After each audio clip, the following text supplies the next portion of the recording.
Okay, it's 7:03. We should start.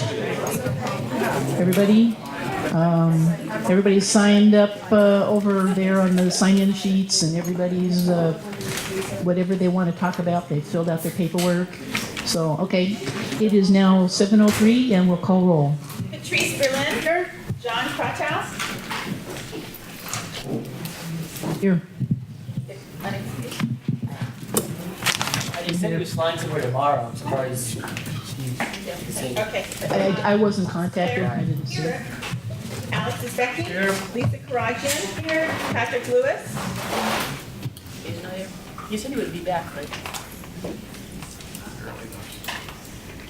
Heidi McKay. Here. Richard Niederberg. Here. Eric Trevin. Here. Craig Radow. Here. Rob Schiller. Here. Keith Schwallenberg. Here. Richard Welch. Yes. Andrew Sussman. Here. Rita Villa. Here. Denise Wellbank. Here. So we have 12 board members present, 7 required to talk. 12 voting. Yes. All right, thank you. We should approve the minutes for May, and I think there was a couple, you had a couple of them, 3 sets?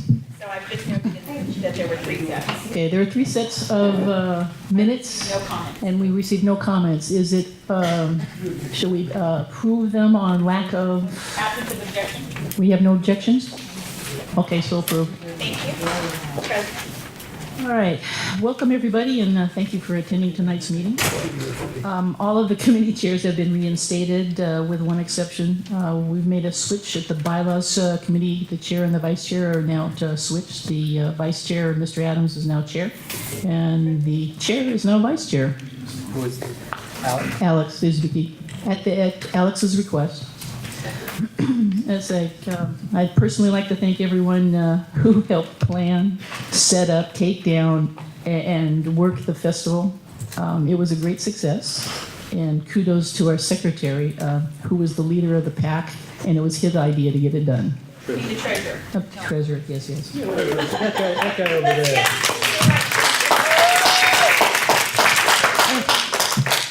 6 weeks gone like that. You're good. That's good. That was fast. You want? Yes. He had to prove it could be done. Somebody told him it couldn't. All right. Should we move on to public comments? Yes. Okay. Okay, 1 second. Catherine Cato.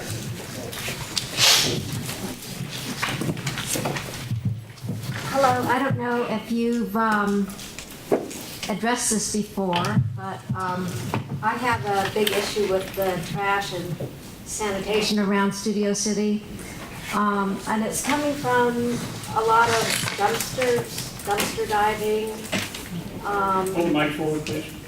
Oh, and also, I think there's a problem with the shopping carts. These shopping carts are not contained on site of the shopping centers, and either by the bollards or like the magnetic shopping cart stops. And when the shopping centers are remodeled, I think there's some kind of ordinance that says that if the remodeling, either the square footage or the amount of the remodeling is over X amount, that they're supposed to include these shopping cart stops on their site. So, you know, Ralph's Shopping Center had a big remodel last year, and then now this Marshall Center near me is also having a remodel. So I'd like to see if we can get something done on the shopping cart containment.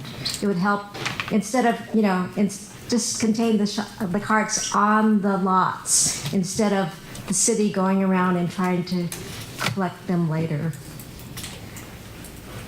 Thank you. Thank you. Thank you. John's here. Thank you.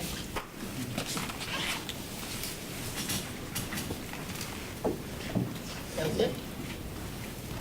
No, I'm sorry. I just want to put the John's here. Okay. You walked in. Film it Okay. Jeffrey Jacobs. Good evening. I was hoping that Mr. Krikorian was not here, but I think some of his staff members may be in the back. Yeah. So there was an interesting article in the Harvard Westlake Chronicle, which is a student newspaper from Harvard Westlake, and they were discussing the Harvard Westlake parking project. And I'm just going to quote what I believe that this person was the lead person in the on the environmental committee for the Student Environmental Club. And this is what this person says. Honestly, I don't think anyone or anything can stop Harvard Westlake. The school will do what it wants, regardless of it hurting the environment. I just want you to, this is a student organization that put this out, and they believe that they're in the Environment Club, but they're saying it doesn't matter about the environment, Harvard Westlake will do whatever they want. So I just wanted to put that on the record, and hopefully that Mr. Krikorian can state later, or somebody on his staff could state, you know, what their thoughts are about this. Thank you. Thank you. Sarah Boyd.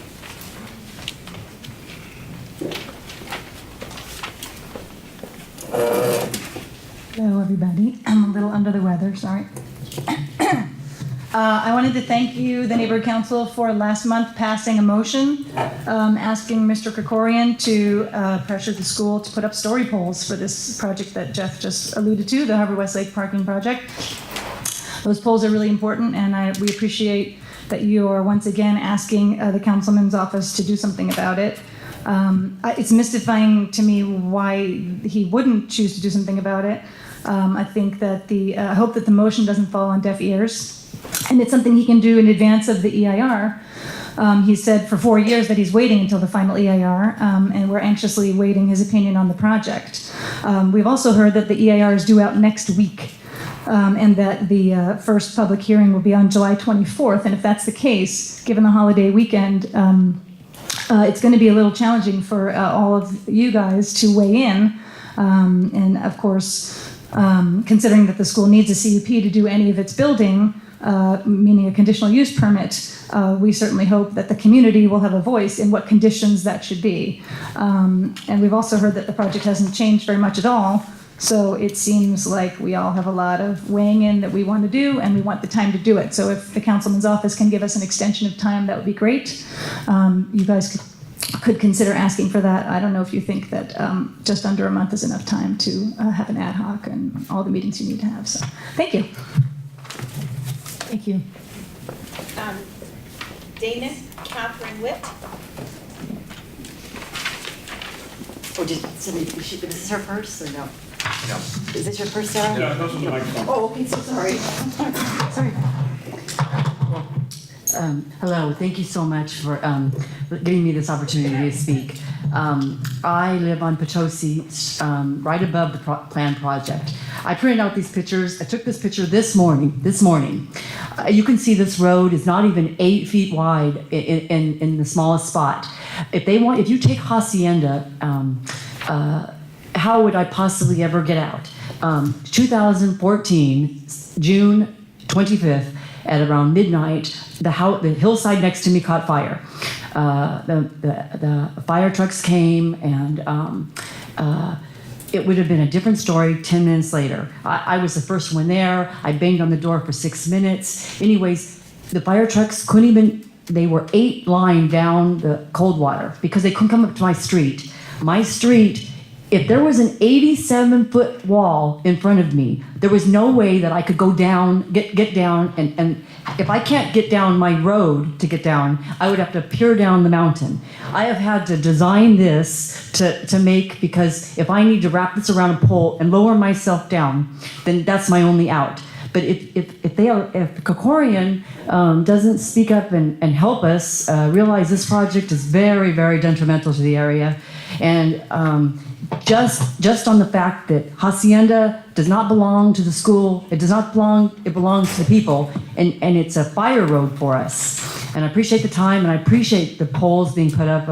That would be wonderful. Thank you so much. Thank you. Victoria Schuler.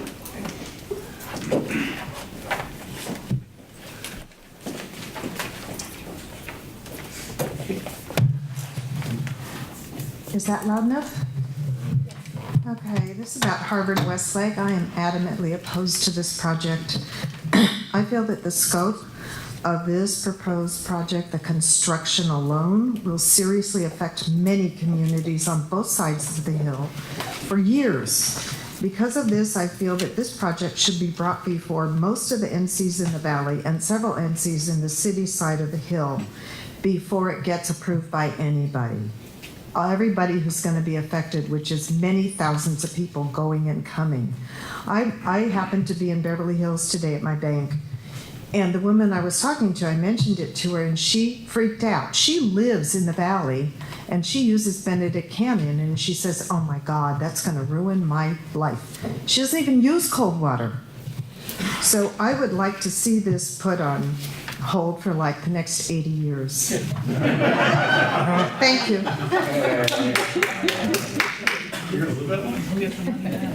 John Borstein? That's John Borston. Thank you. Thank you for considering the Harvard Westlake project as you've done and mentioning the polls in particular. I've been here, lived here for 30 years. I sent 2 children to Harvard Westlake. They got excellent educations. And I, as someone who paid tuition there for 12 years, I consider myself a significant donor. But I have to say that this particular project doesn't make sense to me as a person who lives there. Parking has never been an issue in the 30 years I've lived there. And they talk about it, safety, as if safety is somehow what this is all about. But in fact, what's safe is the way it is now, because right now, everyone stays on the east side of Coldwater Canyon. There's no reason at all to cross that street. But once they put everything on the other side, you're going to have hundreds of children every day running across the street back and forth to get to their car or to get to their game. And I've had teenagers. You're not going to tell a teenager to go and take an overpass to get to his car on the ground level. If you have one of those teenagers, you're very lucky, but most of us don't. So you're going to have kids running back and forth, and that will be a real safety hazard. Right now, in the 30 years I've been here, I don't know of anyone who's been hurt on Coldwater as a result of a traffic accident, but this would cause me real concern as a Harvard Westlake parent, I have to say. Thank you.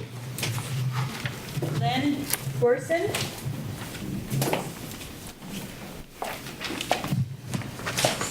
Same parent of same students at Harvard Westlake. Thank you, SCNC, for last month's motion about the story poles related to the Harvard Westlake parking development. They're a terrific idea to let the community better understand the scope and scale of the project prior to decision making. Maybe all my aesthetic fears of a 3-story parking lot and the Coldwater overpass in context are unwanted or unwarranted. Let me see before a decision is made on the scope and scale. After all, the positioning of the parking lot, I think, has shifted some in some of the redesign, and also photos taken at different angles, I think, can always be misleading. Story poles may as much relieve all the expressed concern for what appears otherwise to be an out-of-scale project for its location in a wilder area of Coldwater Canyon. On another bit, I don't really understand how traffic is improved with more cars making left turn over traffic going south to turn into a lot, even with a turn lane. It makes no logical sense to me. I hope that Harvard Westlake supports the story poles. Seeing is believing. It will help everyone else understand the project. We look to our council member, Councilman Krikorian, to support the story poles to help us better understand a project that doesn't just affect the NIMBY neighbors, such as myself, but a far broader community, as mentioned before, that includes commuters from the valley to city side of the mountain pass. And one more thing, once the EIR is released, we respectfully ask Councilman Krikorian and the Neighborhood Council to assure that there is sufficient time, notification time, between the release of the EIR and the scheduled public hearing to allow public input. This project is too significant to too many to hurry through the process at this point. Thank you.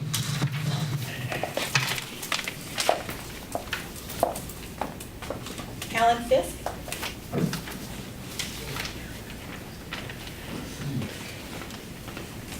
Good evening, everyone.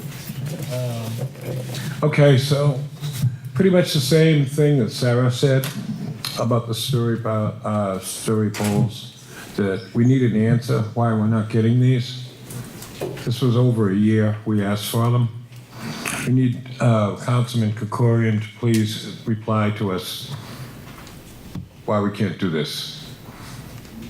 Right here. Pardon me? Right behind you. Yes. Well, Excuse me, please, excuse me.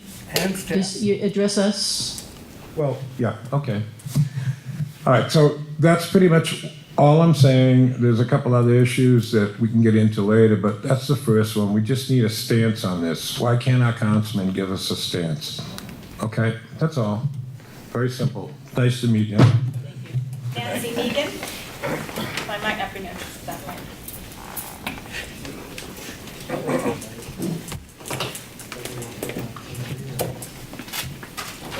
Hi, my name is Nancy Mahagian, and I've been a Studio City stakeholder for 31 years.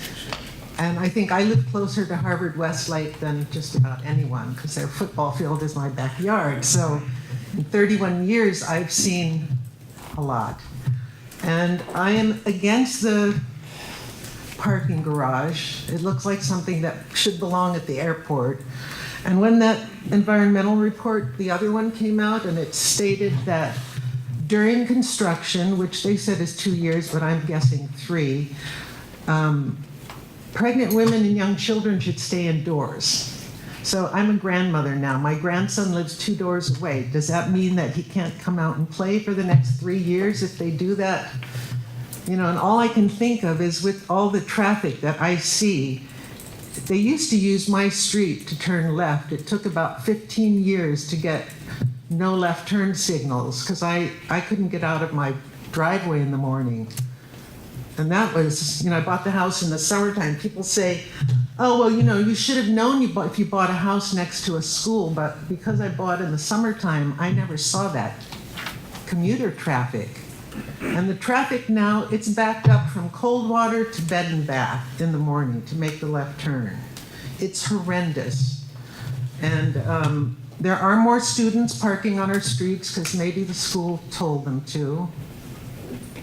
You know, that never bothered me. Twice a year, there's a lot of traffic. They can all deal with that. But how can you have a school with, you know how many students you have. You're supposed to have parking for those students.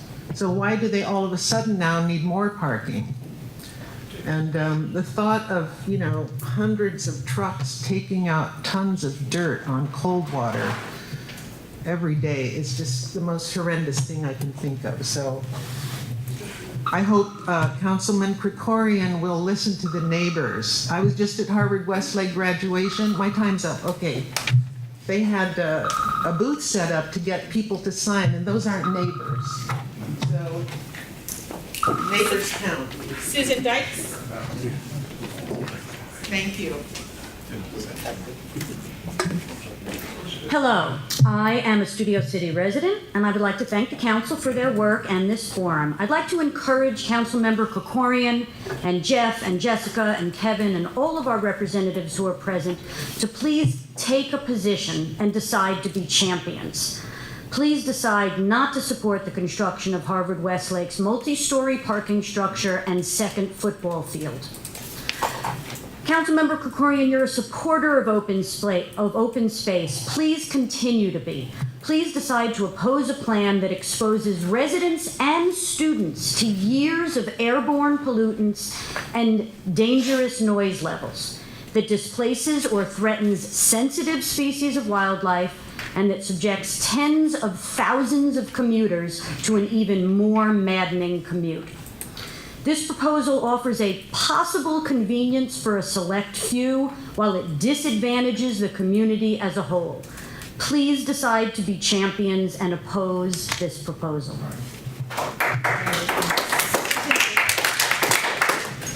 Susan Jacobs.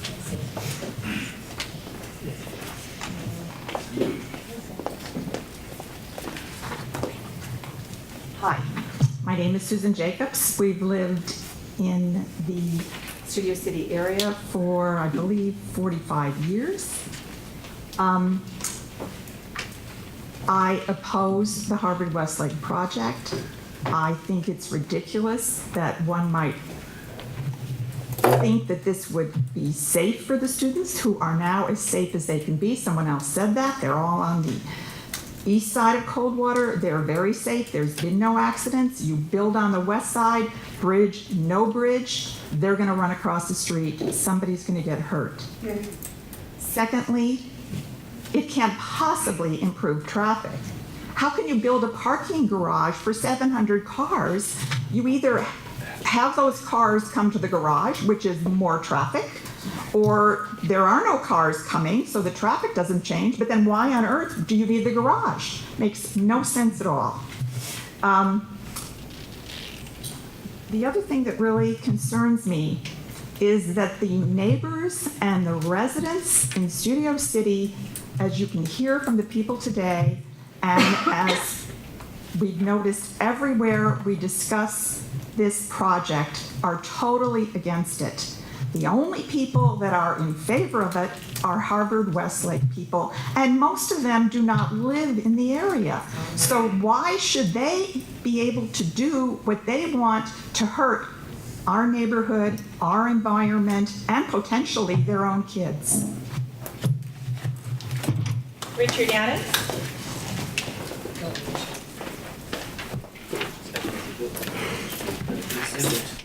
Alrighty. First off, I would like to echo our treasurer there. Thank you, one and all board members who showed up to help, especially those of you that showed up early when the heavy lifting's done and stayed late for the heavy lifting. It's nice of you to show up for the middle of the event, but the help was really needed at the beginning and the end, and I'm most incredibly thankful that we now have a second pickup truck available for neighborhood council things. Hallelujah. As to the Harvard Westlake fiasco, the story poles, I can understand the argument, no story poles near the utility wires, that could be awkward, shall we say? So there's no reason you can't have story poles back up against the hill, and near the poles, near the power poles, utility lines, you could at least have balloons or something else with a non-conductive, guy wire or something, so you can still see where everything goes. That's my take on that. And there's a lot of people, a lot of things tonight, so we'll keep it short. Alex Becky? I want to speak as a stakeholder.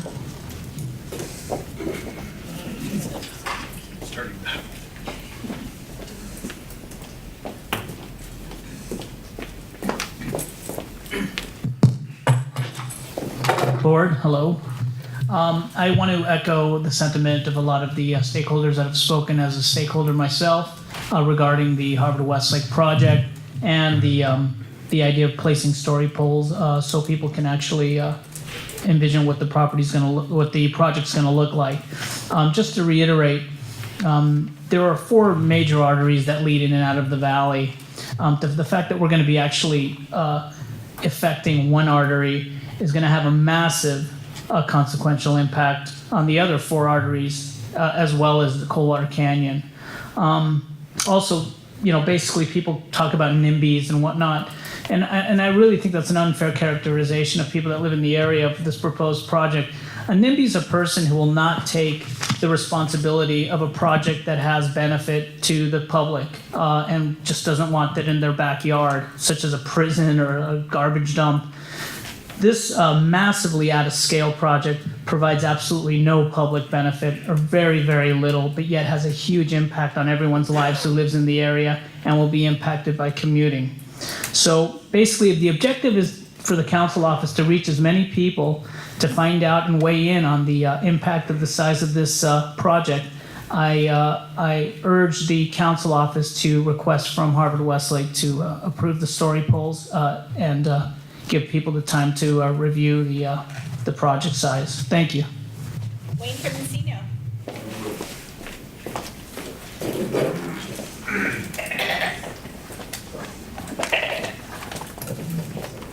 All right, big shout out to Councilman Paul Krikorian.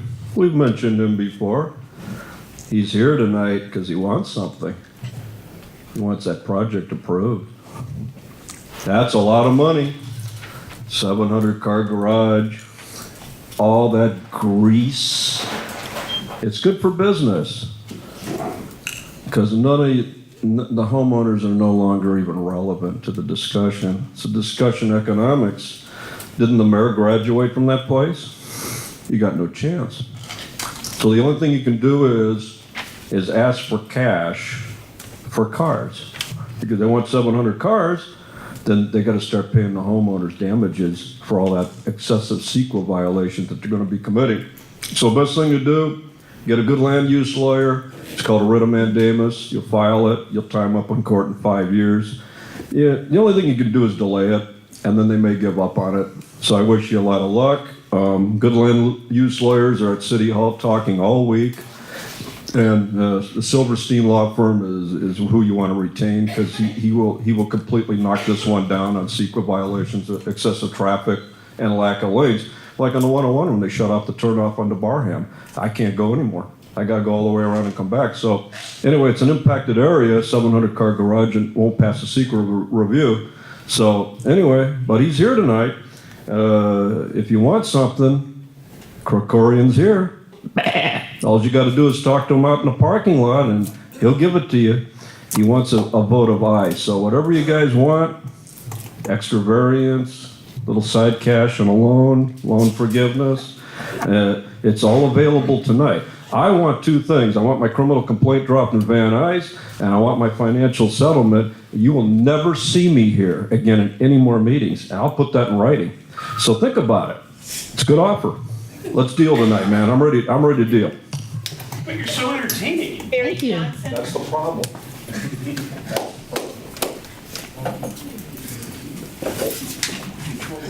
I was very pleased to recently hear that Councilmember Krikorian and his staff, as well as our Assembly member Nazarian and his staff, are engaging the Weddington heirs on trying to purchase Studio City Golf and Tennis.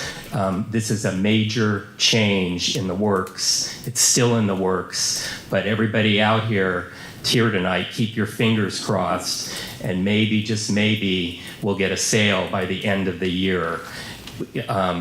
And they're also exploring all kinds of ways to fund this purchase as well.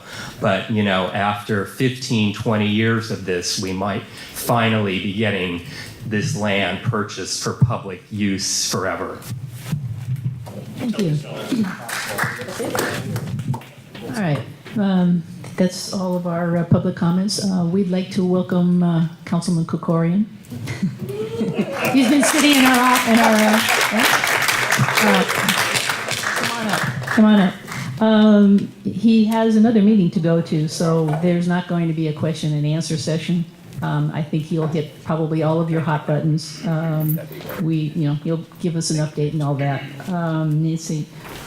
So, it's yours. Thank you very much, Madam President, and to the board members. Let me start by, as I do every time I come here, I want to thank you first for your service. As everybody here who comes to the Studio City Neighborhood Council knows, and if you've been to visit any other neighborhood council, you know that those who serve on our neighborhood councils have to deal on a regular basis with some of the most contentious, difficult, challenging problems that our city faces, where the rubber meets the road. And you all do it because you care about your community and for no other reason. And so I very much, as a Studio City resident, as well as your council member, I really want to thank you very much for your service. And I hope that all the stakeholders who are here recognize how much you all give of your time, your privacy, your personal life to try to be prepared and to do this work. And so thank you all very, very much. So if it's all right, I thought what I would do is kind of start with a little bit of an overview of some of the big city issues, and then focus more on some of the issues that people have raised that I just heard commented on that are more Studio City specific. And I guess the first thing that is always at the top of my mind is the city's budget, because as you know, I chair the Budget and Finance Committee. Hopefully after July 1st, I will continue to chair the Budget and Finance Committee when we reorganize our committees after we inaugurate the re-elected members and our new member. And the news is generally good on the budget, but not great.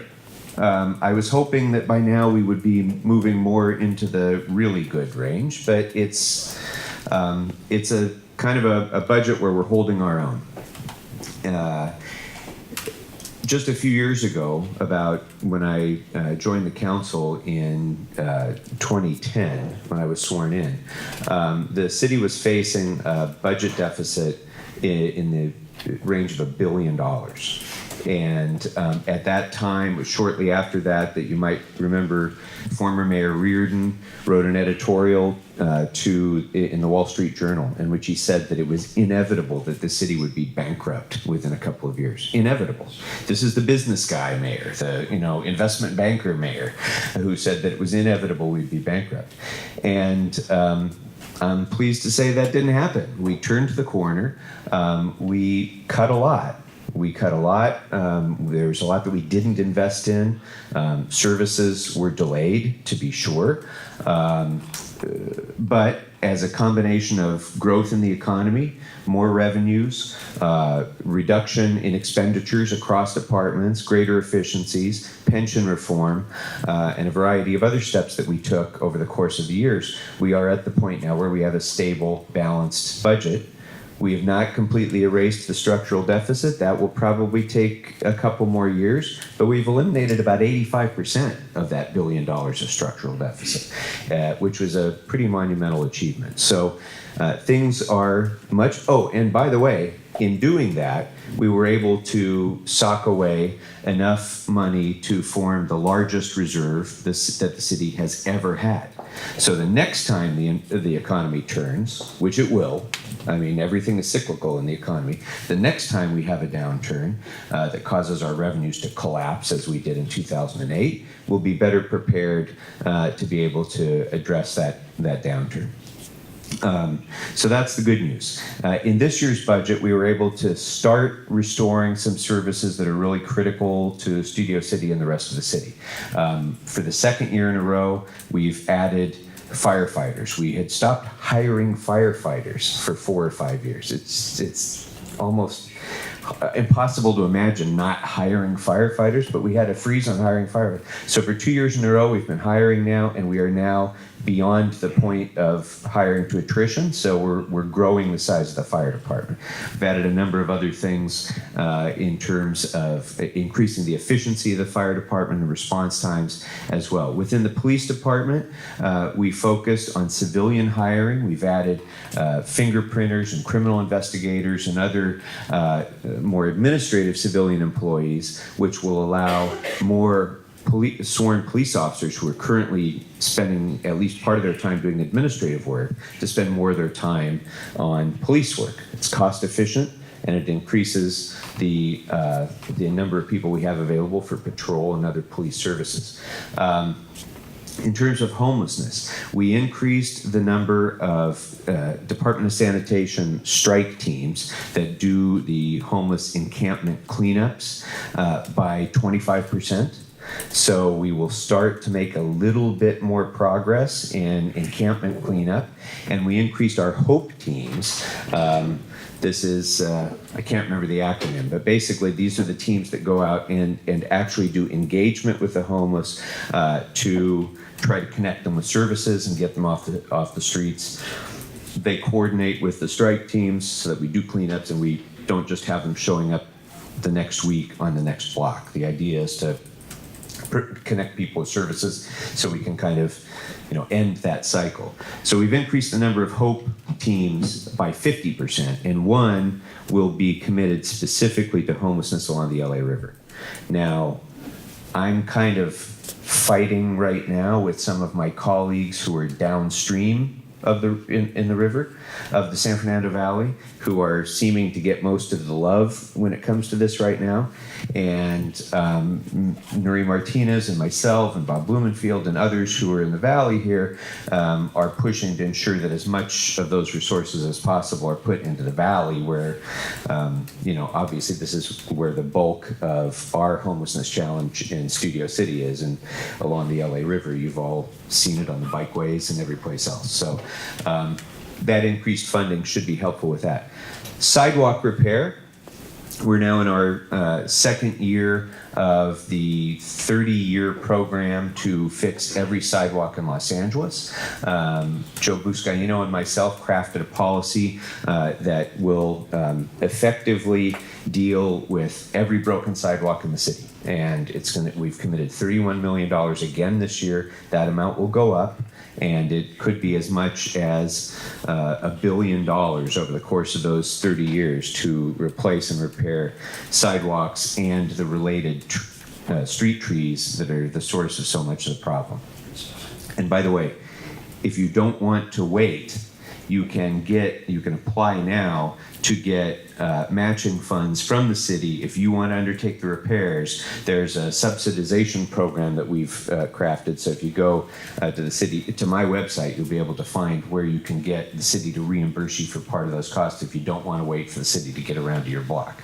But I would urge you all, if you have broken sidewalks in your neighborhood, and though your neighborhood has anyone with a disability or an accessibility challenge, an elderly person or a person with a disability, call it in and report to 311 that in your neighborhood there is a specific disability-related problem that needs to be addressed. And that will help us prioritize our neighborhoods for faster repair as we go through this program, because that will be the first priority.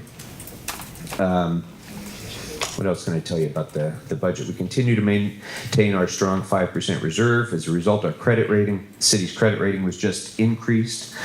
So that's a good sign for a city that our former mayor said was going to be going bankrupt. The Olympics. I serve on the Olympics committee, and you might have been following this in the news. Los Angeles and Paris are the last two contenders in the world for the 2024 Olympics, and it looks like the IOC is now probably going to grant both Los Angeles and Paris an Olympics, one in 2024, one in 2028. We don't know which will go first yet. That's the betting line right now, so I suspect that will probably happen. There will be a number of events that will happen in the Valley if that happens. For those of you who were here in 1984, I think you will remember what an incredible time that was in Los Angeles. I mean, it was really a golden time.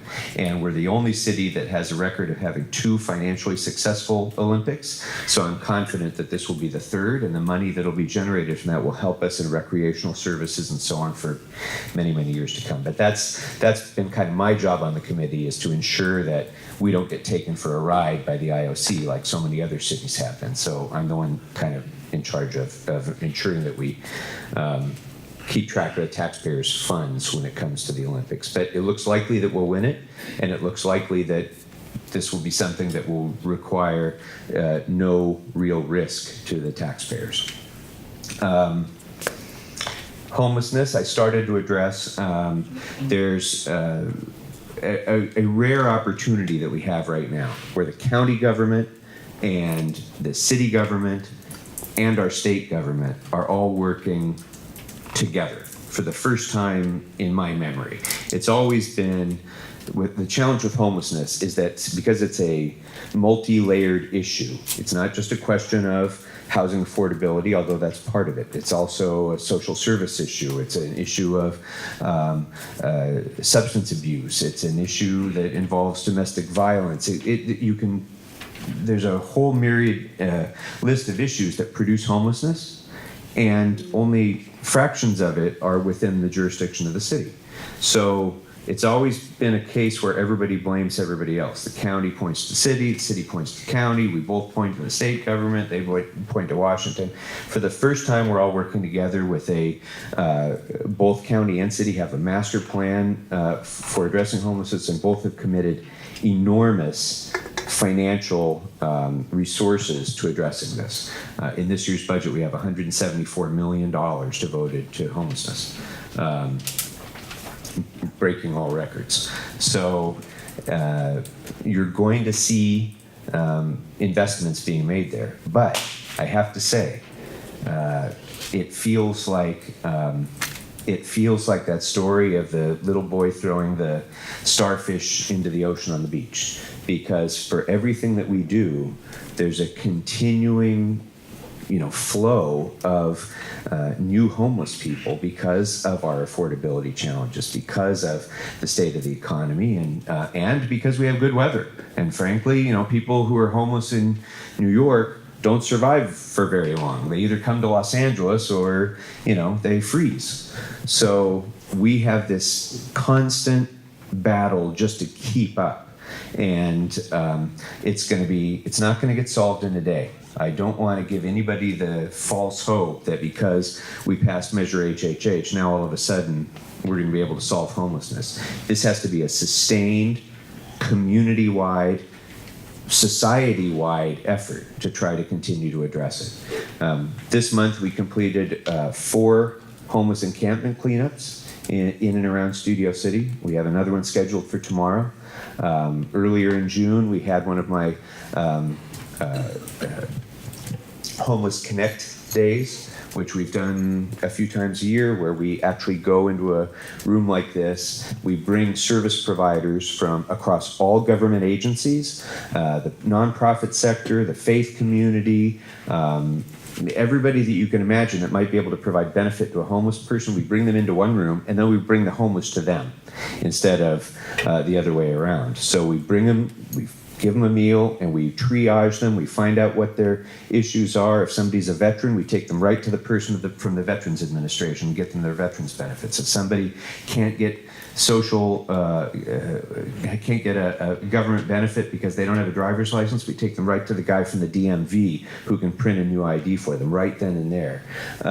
If they are ready to get off the streets and want housing, we have the housing providers right there who can, do that. So we try to take care of their problems immediately, and it's been very, very effective. But again, it's limited in its reach, but we're going to continue with that as well. And then I've adopted a program here in this district that will tie together homeless people with housing vouchers with job training vouchers, so that the people who are getting into homes now for the first time will be able to maintain them, because they're also going to be able to get jobs. And conversely, the people who are being trained for new jobs will be able to keep those jobs because they actually have a home where they can, go to. So it's, I think, going to be very effective for those who are able to participate. So let me talk about some Studio City issues. Obviously, Harvard Westlake, biggest issue on everybody's mind, and I heard a couple of the comments about the polls. And I think it was Richard who had mentioned that the biggest problem with the poles has been the transmission lines over the property. So what we've done instead is I've reached out to Harvard Westlake, and I've asked them, and they have agreed to put up the balloons. So you will be able to see the exact shape of the structure that they've proposed. And there will be public notice as to when that will happen. I don't know when it'll happen, but they will guarantee us plenty of opportunity to be able to go there and see what it looks like. So that will happen. It'll just be with the balloons instead of the metal poles. And where metal poles are possible, I suppose that can be part of it as well. But you will be able to see exactly what it's going to look like as they've proposed it. In terms of process, I should say that I think you've all heard me express the reservations that I've had about a number of aspects of this proposal. As it stands right now, this proposal would not get my support. But before you clap, I believe in the CEQA process, and I believe that it has to play out. So you know that the final EIR will be done soon. I suspect probably within the next 10 days or 2 weeks, the final EIR will be produced. That is something that I, along with all of you, I'm sure, will read from page to page. It will then go to our professionals in the planning department, who will prepare a staff report, and it could conceivably go before the planning commission as quickly as 24 days after the completion of the FEIR. That is not acceptable to me. And so I've made sure that there will not be any planning commission hearing of this until there's been at least 60 days of comment time that you'll have to be able to review this, that I'll have to be able to review it, and that we'll be able to weigh in before the planning commission. And then, of course, after that, there's a whole variety of other processes that have to happen before that first planning commission hearing. And usually what happens is through this process, especially with a project this impactful, whether it's at the administrative hearing level or at the planning commission, there's obviously going to be recommendations for changes that are going to be made, recommendations for mitigations. There may be discussion that you might all want to weigh in on about potential community benefits or whatever. I have no idea what's going to come out at the end of that sausage grinder. All I know is that as it stands right now, this is not a project that I see as being able to support. So let's continue to work together as we go through the process. Let's just, we don't know what it'll look like at the end, but let's let CEQA play out. Let's let them do what they're going to do. Let the professionals recommend what they're going to recommend. Let them respond to all of the comments that you've provided, and then see if there's something that can be made of that or not. Maybe there isn't. Or maybe, as one of the speakers said, at the end of this, after whatever litigation is undoubtedly going to ensue, who knows whether it even goes forward. I mean, and that is a good transition for me to get to Weddington, because Weddington is something that people have been proposing to build upon now since long before I was on the council. And Barry kind of shared some information about discussions that we've been having. I've been having with our Assemblyman's office about potential state funding that we might be able to achieve. We've worked with others in the nonprofit sector and otherwise to try to see whether, at long last, whether the owners of this property might finally be ready to throw in the towel on the plans to develop. Because, as you know, they came out with this more recent plan that they considered a scaled down plan. No one, I mean, literally, virtually no one in my district supported this. It was almost universally opposed. And so I think they're getting the message that this is not something that's ever going to happen. And certainly my position has not changed on that as well. So I don't think you have to worry about anything happening imminently at Weddington. It's a different situation because when it comes to Weddington, the city council has almost absolute control because of the different zoning. It has this agricultural zoning, which you would have to change the zone in order to do anything there, other than build, I think they could build 4 houses on the whole lot with like 2-acre lots or something like that, which they would never do. So we have a lot more control over that than we do over most development projects. And, I think this is the most important privately owned open space on the LA River in the entire San Fernando Valley. And so I think for river revitalization purposes, for community, for the integrity of the Studio City community, it's very important to maintain that open space. So Harvard Westlake, Weddington, sidewalks on Ventura Boulevard. The Plan Review Board money, as you know, is being spent now. The stage 1 sidewalks along Ventura Boulevard are under construction now. The second stage sidewalks should be completed within about 12 months. So that's been long awaited. It's going to significantly increase the walkability along Ventura Boulevard and significantly help the business community, I think, and others in Studio City. What else was it? Sorry, I'm just going to take a peek at my notes here and see what other topics I wanted to cover with you. Oh, cut through traffic. Oh, how could I forget? So I know that all of you, whether you are in the flats or the hills, have suffered the scourge of Google Maps and Waze. And on there's barely a block of Studio City that hasn't been affected by this, of people in the morning looking at their phones, lining up to run through our stop signs. It's maddening to me, and we've tried to take steps where we can to put a sign in there, but these drivers routinely ignore the traffic regulations because they're late and they're staring at their phones. And so, there's only so much that we can do by engineering to control stupidity. And they don't care that in many of your neighborhoods in the hills, these are substandard streets with no sidewalks, with kids walking in the streets. They're speeding, again, because they're late. They're going around corners that they're not familiar with. It's a disaster, really, waiting to happen. And I've heard from many of you about particular streets that are particularly impacted. I'd like to hear more, because one of the things that we secured in the budget was funding for a traffic mitigation plan for all of Studio City that will address those problems in a holistic way. Because if you do it one street at a time, if I help you on your street, it's going to cause a problem on somebody else's street. And it's squeezing the water balloon. So we want to take a comprehensive review of all of Studio City and figure out how can we best reduce this. And I got to tell you, it has frustrated me a great deal.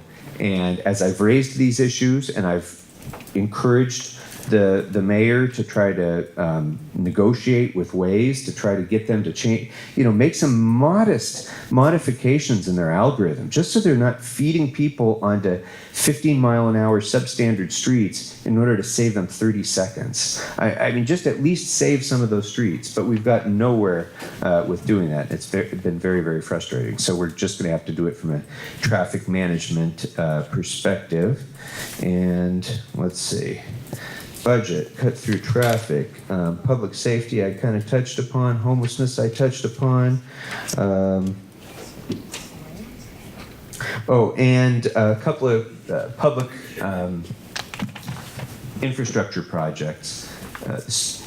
The Studio City Recreation Center gym.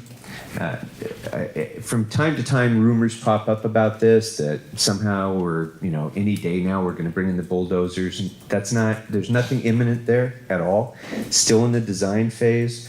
There will be a third LVNOC meeting sometime this summer.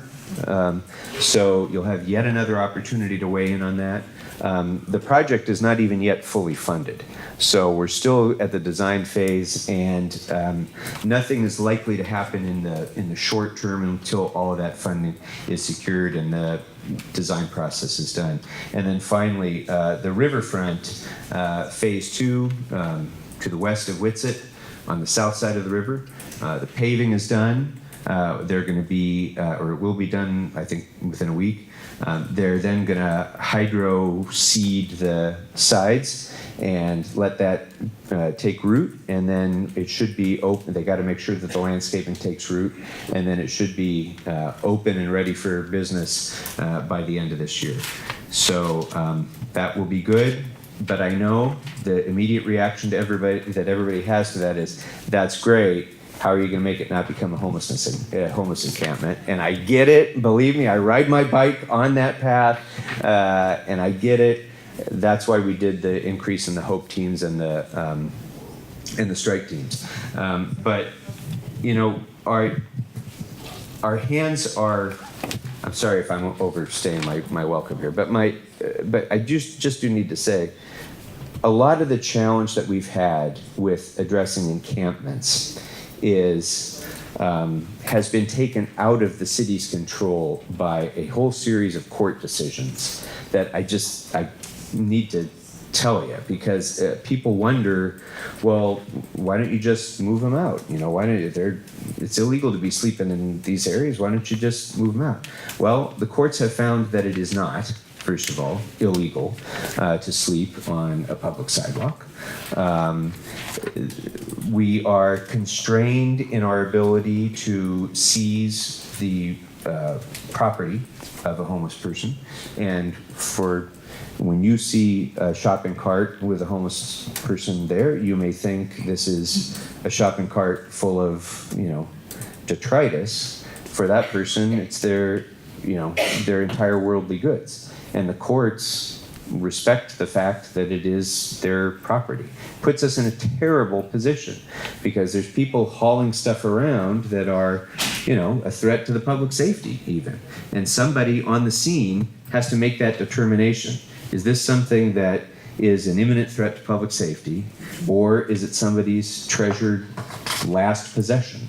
And it just puts us in a very, very difficult position that, unfortunately, we've been. That's why, by the way, the city's ordinance was changed with regard to overnight parking, because our previous ordinance, in which we prohibited that, the sleeping in your vehicle, was found to be unconstitutional. And so, because that was unconstitutional, we had to eliminate it, enact a new ordinance which would pass constitutional muster. Is it satisfactory? Not to me. I know it's not to you. And it's especially not when, we do it in the piecemeal fashion that we seem to be doing. But we have to do those sorts of things in order to be consistent with the court decisions that have come in. I do just want to take 1 minute before we wrap up. I think all of you have had a chance to meet Jessica Fugate from my office. If you haven't, you should.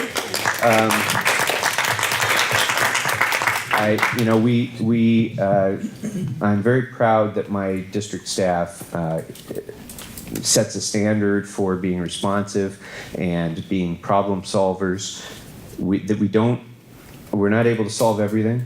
We're not always able to give you the answer that you may hope that we give you, but I believe it's our obligation to do everything that we can to try to get there and to be clear about what it is that we're able to do and not able to do, what the city allows and doesn't allow, what the resources are and are not, and to communicate with you about that. And I know Jessica will maintain that standard for you as well. And I also want to recognize and welcome our new senior lead officer for Studio City, Officer Smith. Officer Smith is certainly not new to Studio City or to North Hollywood Division. He has 20 years in the division. 19 in the division, 20 LEPs. And so he knows our neighborhoods, and he'll be a great resource and an asset. I guess I do want to just touch upon that last topic, because I hear about it from everybody, including my wife. And that is the knock-knock burglaries and all of the car break-ins and so on. I had my car in my driveway broken into 3 times over a span of about 2 weeks. And it was somebody who, had one of those boosters for your key fob, and you have it in your house next to your bed, and they have these devices where they can boost the signal so that the signal comes from your bedside out to your car and opens the door for them. Yeah. So they can just hop in and rifle through your car, and if there's anything valuable, they're on their way. So 3 times in 2 weeks before I fixed that problem. So you're all experiencing that. Every neighborhood in Studio City has experienced a lot of car thefts, and we're now really concerned about the home burglaries, the daytime knock-knocks and all those. And Craig was at the, and Denise, and I think, I don't know if anybody else came over to the division when we had that meeting, but Captain Graham, our new North Hollywood Division captain, has a real commitment to using social media as a way to, as a force multiplier, basically, because there's no way that with the limited patrol resources that we have in North Hollywood and throughout the city, that we can have enough visible presence to really effectively discourage these. We need more, to be sure. But even if we have more, you're never going to have enough visibility to prevent that. So we need to broaden the force. And Studio City is such an organized community, and people communicate with each other so well through a variety of different social media. Captain Graham wants to take full advantage of that, make sure that we use the people in the community as eyes and ears. I'm looking forward to working with all of you to develop more neighborhood watch programs and help encourage some of that. I think that's a big part of it. And then continuing to educate people, as I'm sure our SLO will say, about, hide it, lock it, keep it, which we tell people all the time, but it just doesn't seem to register. Somebody over at the division was telling me, one of the detectives was telling me, I had somebody come to me and he was complaining because he said, this is the third laptop I've had stolen out of my car. Now, what are you going to do about it? And, the officers could maybe stop putting your laptop in your car. So that's going to be kind of our obligation to hold up that end of it. And then continuing to work with your SLO and your neighborhood watches and through our social media to broaden awareness. So with that, I do have one other order of business, if I may. And I do want to just take a moment because Richard Niederberg has been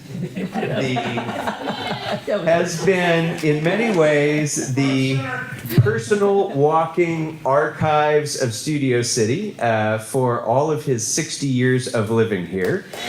He's been he has been one of the consistent institutions that we've had in Studio City, both in the neighborhood council and otherwise. And I just wanted to take a moment, forgive me for personalizing this to Richard, but I do want to just take a moment to present him with this certificate for his many years of service on the neighborhood council and to the Studio City community. I have the certificate that says that I'm proud to recognize your tremendous dedication to the Studio City community. As a board member of the SCNC for a decade, you've worked tirelessly to make a lasting impact on the community by working together with local agencies and city partners to enhance Studio City's quality of life. Your leadership in the formation of the Cultural Affairs Committee has ensured that the community has regular events that highlight the rich history of the East San Fernando Valley. Thank you for your service to the community, and I wish you much continued success in all of your endeavors. Richard, could you?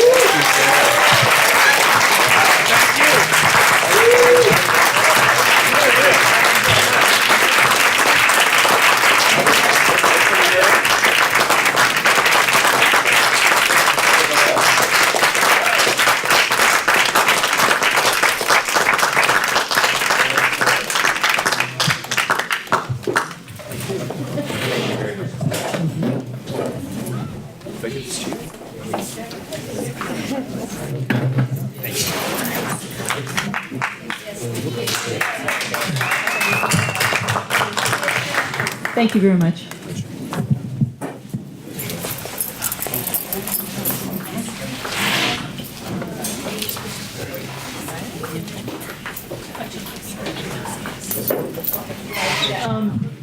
We were after the presentation, we were going to have cake and ice cream. We have a 10-minute break. There's cake and ice cream in the back for Mr. Niederberg.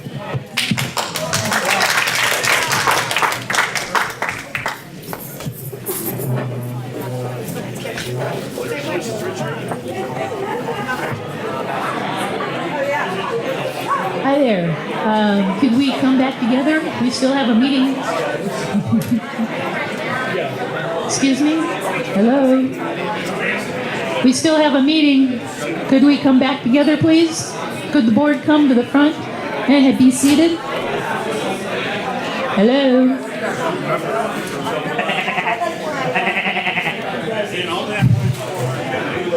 Oh, yeah.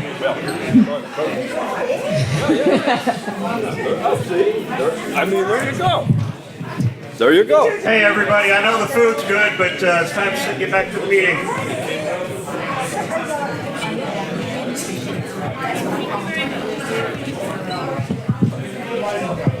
Can we get the board back to the front of the room, please? Seats, please, seats. Come on, let's come back. We have a meeting to complete.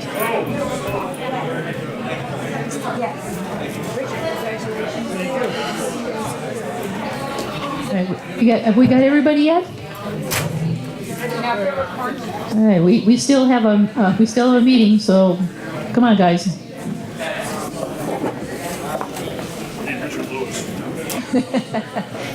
Yeah, Officer Lewis has a crowd. All right, we're still missing a couple of people. Alex, Miss Karajian. All right, I think we've got just about everybody back. Here. Hello, Miss Karajian's picking out food here. Okay. All right, our next speaker is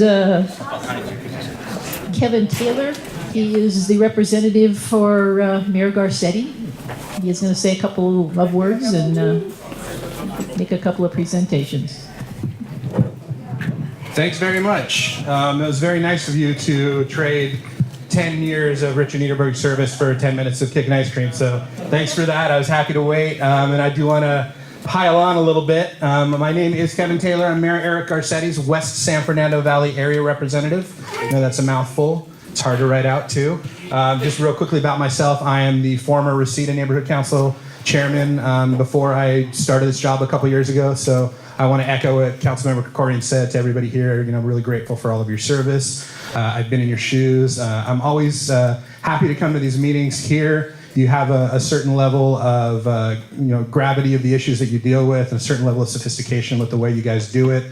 You provide a really excellent opportunity for stakeholders to weigh in, and the meeting that you prepare for them is you really go above and beyond. And I've always noticed that about Studio City Neighborhood Council, so thanks to everybody for that.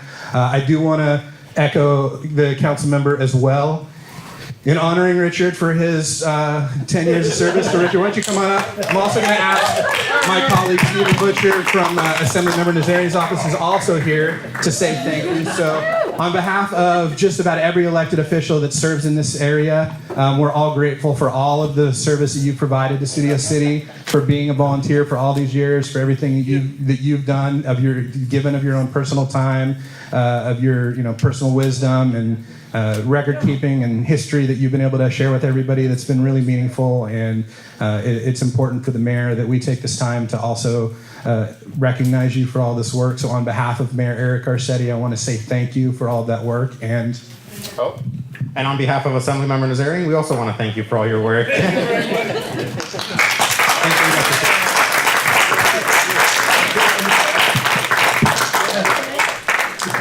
Did they bring a cake?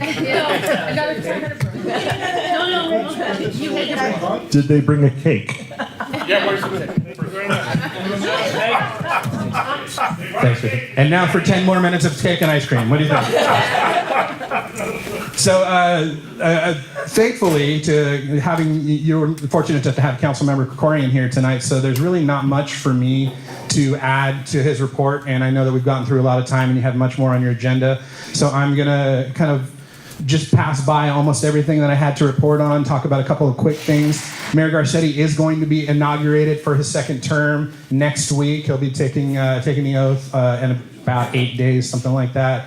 On July 1st, he'll make an inaugural address for his second inauguration. I really encourage everybody to take the time to look for the live stream of that opportunity to hear his speech, because you really get a sense for what it is that we're going to be working on together moving forward as a city under the mayor's vision for the next 5.5 years that he serves, and what we've accomplished, but really what we're going to be looking at together, and the big opportunities and the big vision. So that'll be sort of setting the table for hopefully the next time I come and speak to you about the things that we're looking at doing moving forward together in partnership. So lastly, I do want to just comment on the, most people know that the mayor's taken a lot of national and really worldwide leadership as it deals with climate change. And with the Paris Accord that the country opted out of recently, the mayor led an effort to bring on what is now over 300 mayors across the country have signed on as climate mayors, representing something far greater than 50 million Americans that are represented under that accord. So, of course, it's been a sort of hallmark of the mayor's administration, that with his sustainable city plan and sustainable efforts, that he's really seen that as a major priority in how we move forward, being the cleanest and greenest city in the world, really. And with that said, I do want to take another moment to recognize some other stakeholders here in the room who have been partners in that effort. And you can see how that effort, with a mayor who's leading a worldwide effort, your community-led efforts with the Studio City Neighborhood Council Sustainability Committee has been meaningful at a level that really ripples and really has set the standard. So I know that we have one of our members is leaving as well, and you guys have done a lot of really important work. So I brought certificates from the mayor as well for our Sustainability Committee. So I'm going to take a moment and pass those out, if I could. We could actually come up. Can I bring the team up? Sure, please. All right. All right. And Ross, for the board members that don't get to see these wonderful people, Richard Adams, Lee Davis, Ron Meyer, and Heidi. That's right, come on over.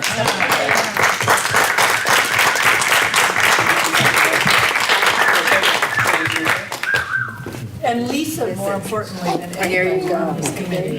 Should do that. Thank you. Yeah, where's Lisa? Thank you. And this is what it's about. It's about recognizing people that volunteer, people in the audience. This could be you too, Richard Adams. Thank you for all your years of dedication. We've been in existence for over 2 years. It took 3 years to get, this is Jan Ross, our committee together. And Carolyn's not here right now, so we'll put hers. And then Lee Davis. So. And then, of course, Lisa. That's me. Yeah. Thank you. Thank you all your volunteer leadership for deciding that this is an important issue to you, for taking your personal time to be a part of this story. To Lisa especially, thanks for all the years that you've been working on this issue and for working and being a part of this neighborhood council. And I know it's going to be difficult to move forward without you, but I appreciate all of the work that you've done and all of the service to the community. And thank you for following up on that motion. The mayor's office was the only department from our motion in April to move forward on it, so we appreciate you. Yeah, well, thanks for taking the time to give us thoughtful input so that we can look for ways to There's 4 more coming your way today. Looking forward to it. Quick picture. If we need more from the committee, I know where she lives. So. No, it's okay. I see them. Oh, little people up front. Okay, we're good here. Thank you very much. All right. Thank you. Well, on count of 3, everybody smile. 1, 2, 3. All right, I'm going to do one more. 1, 2, 3. Hold it down. There it is. All right. All right. Beautiful. Thank you.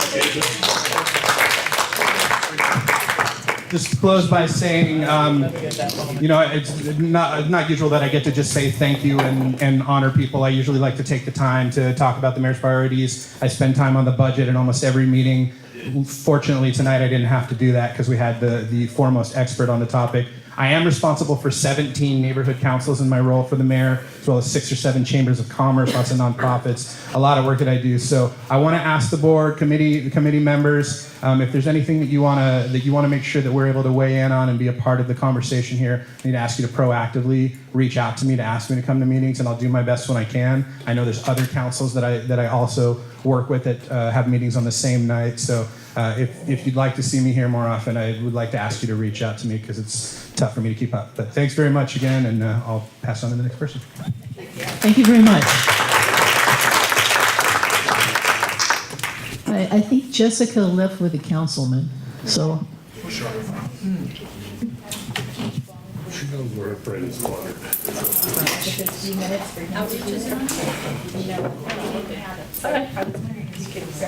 Okay. Keith wants to go forward and tell us all about the fun things that Outreach is now doing. Yes. Thank you. I'd like to start by just introducing myself.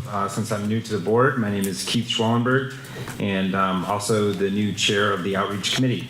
Our Outreach Committee met on Monday night, and we discussed our main goal of engagement and all the exciting ways that we can better connect our community. One of the ways that we hope to do that is with more professional live streams. Peter and I came here early and we're just testing things out. We've already had some technical issues. We're live right now. Not as many cameras as I wanted, but we'll get better. The idea is that if it's more engaging, more people might tune in. It is kind of hard sometimes to get here. So if we can kind of make it interesting to watch, we think that we'll have more engagement in that way. We also did some listening because we think that that's kind of the best thing we can do as outreach is hear what stakeholders want to say. And two ways that we kind of tested doing that was on Nextdoor. We did a poll and I passed out to you guys kind of some of the results on that. And in addition to that, we did a audio kind of listening tour around when we had the summer kickoff festival. So just went around and asked people, what do they love about Studio City? What do they want to see improved? And what's something that they might want to volunteer to help?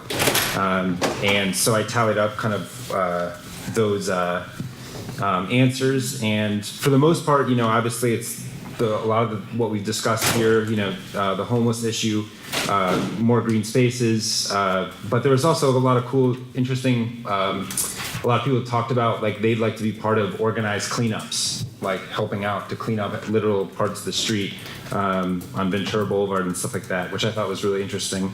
And then we also kind of saw, you know, wasn't on the poll, but in comments below, there was a lot about security and how we can do more stuff to make us all safer.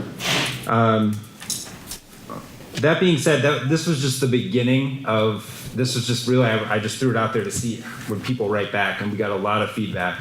So I think that going forward, I think we can use a lot of this new technology to do even more canvassing of what are people's specific interests and figure out ways to organize in that way, which I think is really exciting, the potential over all this new technology. I want to just do a real quick shout out to Peter Cole, who's just been always has set up the audio and video stuff here, and I'm just so happy that he's on our committee.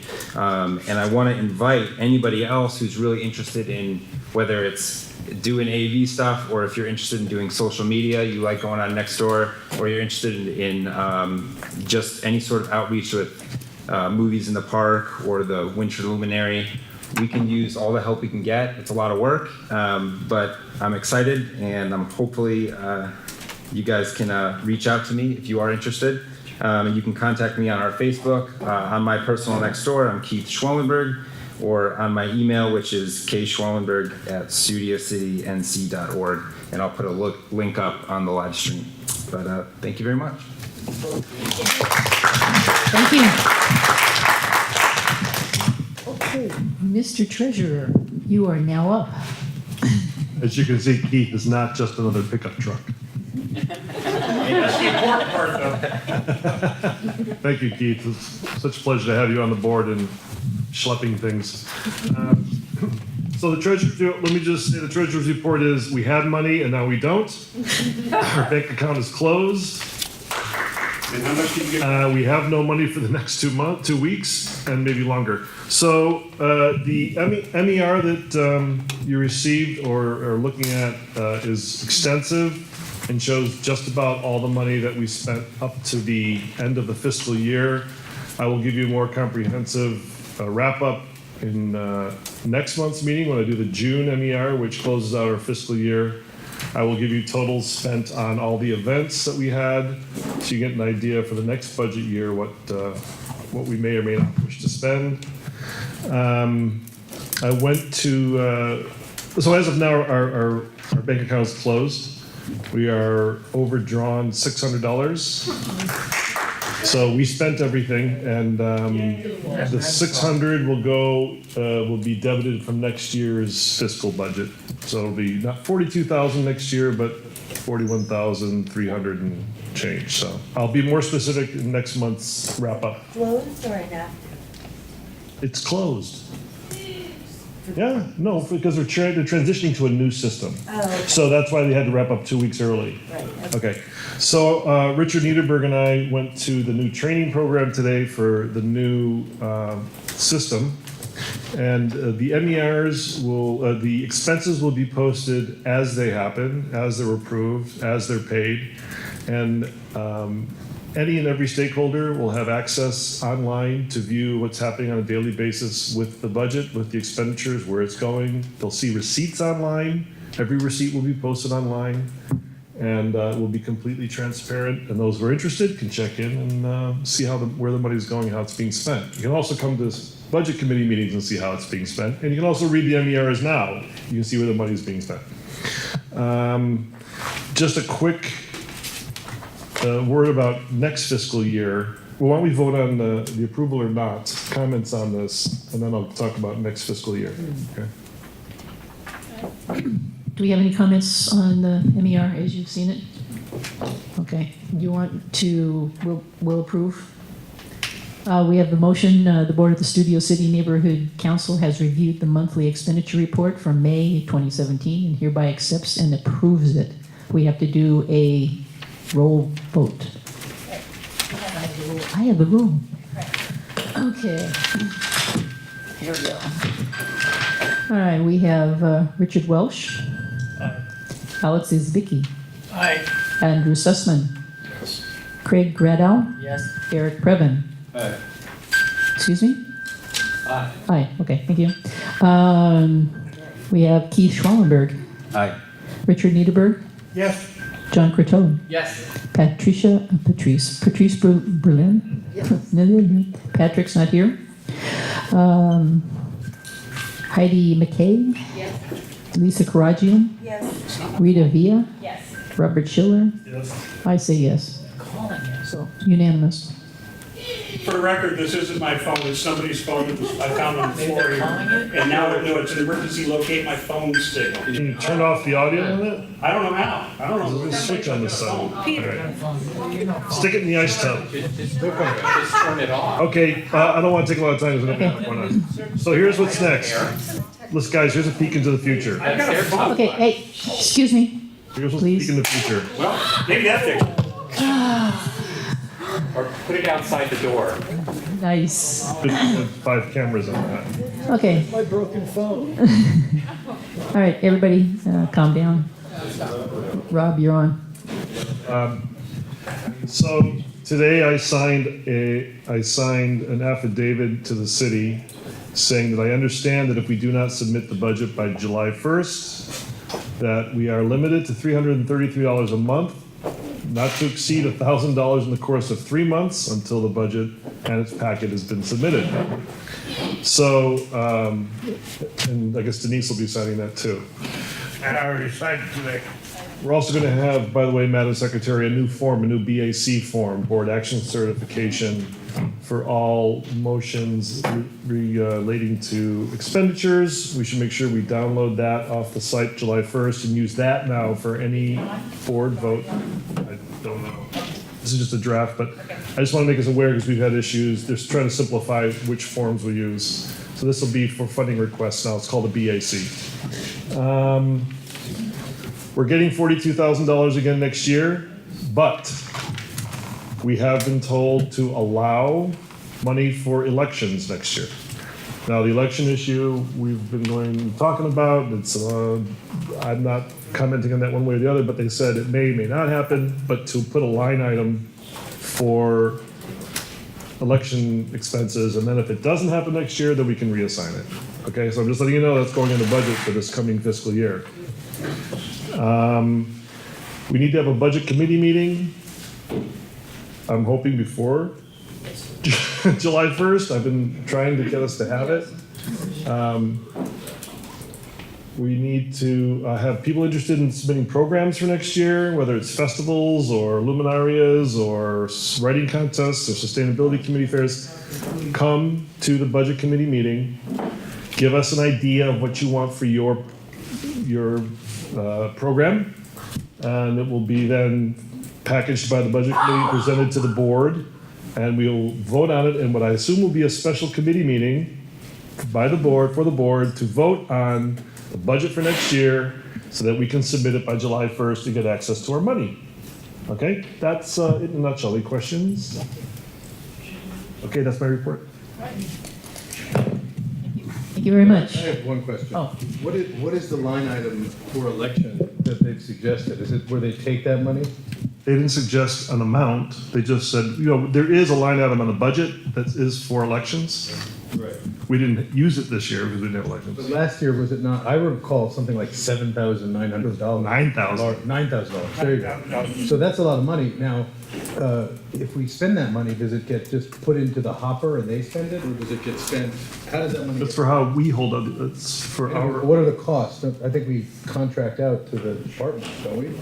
Posters, outreach, things like that? I believe the city asks for X amount of dollars to run the election, and then whatever we have as a marketing project for the election. Right. I just remember that they were talking about taking it out of the hands of the neighborhood council, so it would be less conflicted. There were all these things. I don't know and the now we have 9 details. days. No, I know. can't answer that. I'm just asking the question because it seems like a good question. I think we'll have more information as time goes on, because I really don't think they have a clue.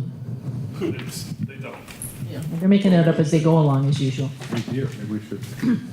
Okay, we have transportation. Mr. Johnson. Did? Oh, sorry about that. On the budget? Yeah, they had it on all items. Okay. You want to make a comment on the budget? No? Mr. Adams, do you wish to make a comment on the budget? Thank you, but no. Wayne, do you want to make a comment? Okay, I'm taking that as a, okay, I'm taking that as a no. Barry, come back.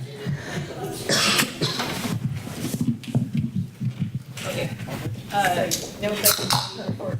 Yeah. There is no budget committee report because we haven't had a budget committee meeting and Patrick's not here, so we're bypassing that one.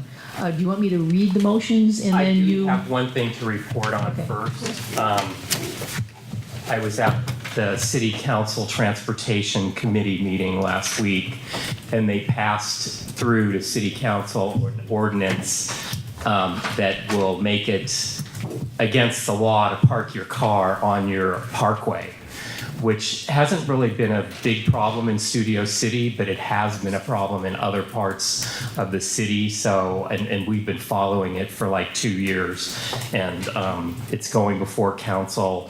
It might have gone before today. I'm not sure. I wasn't there today.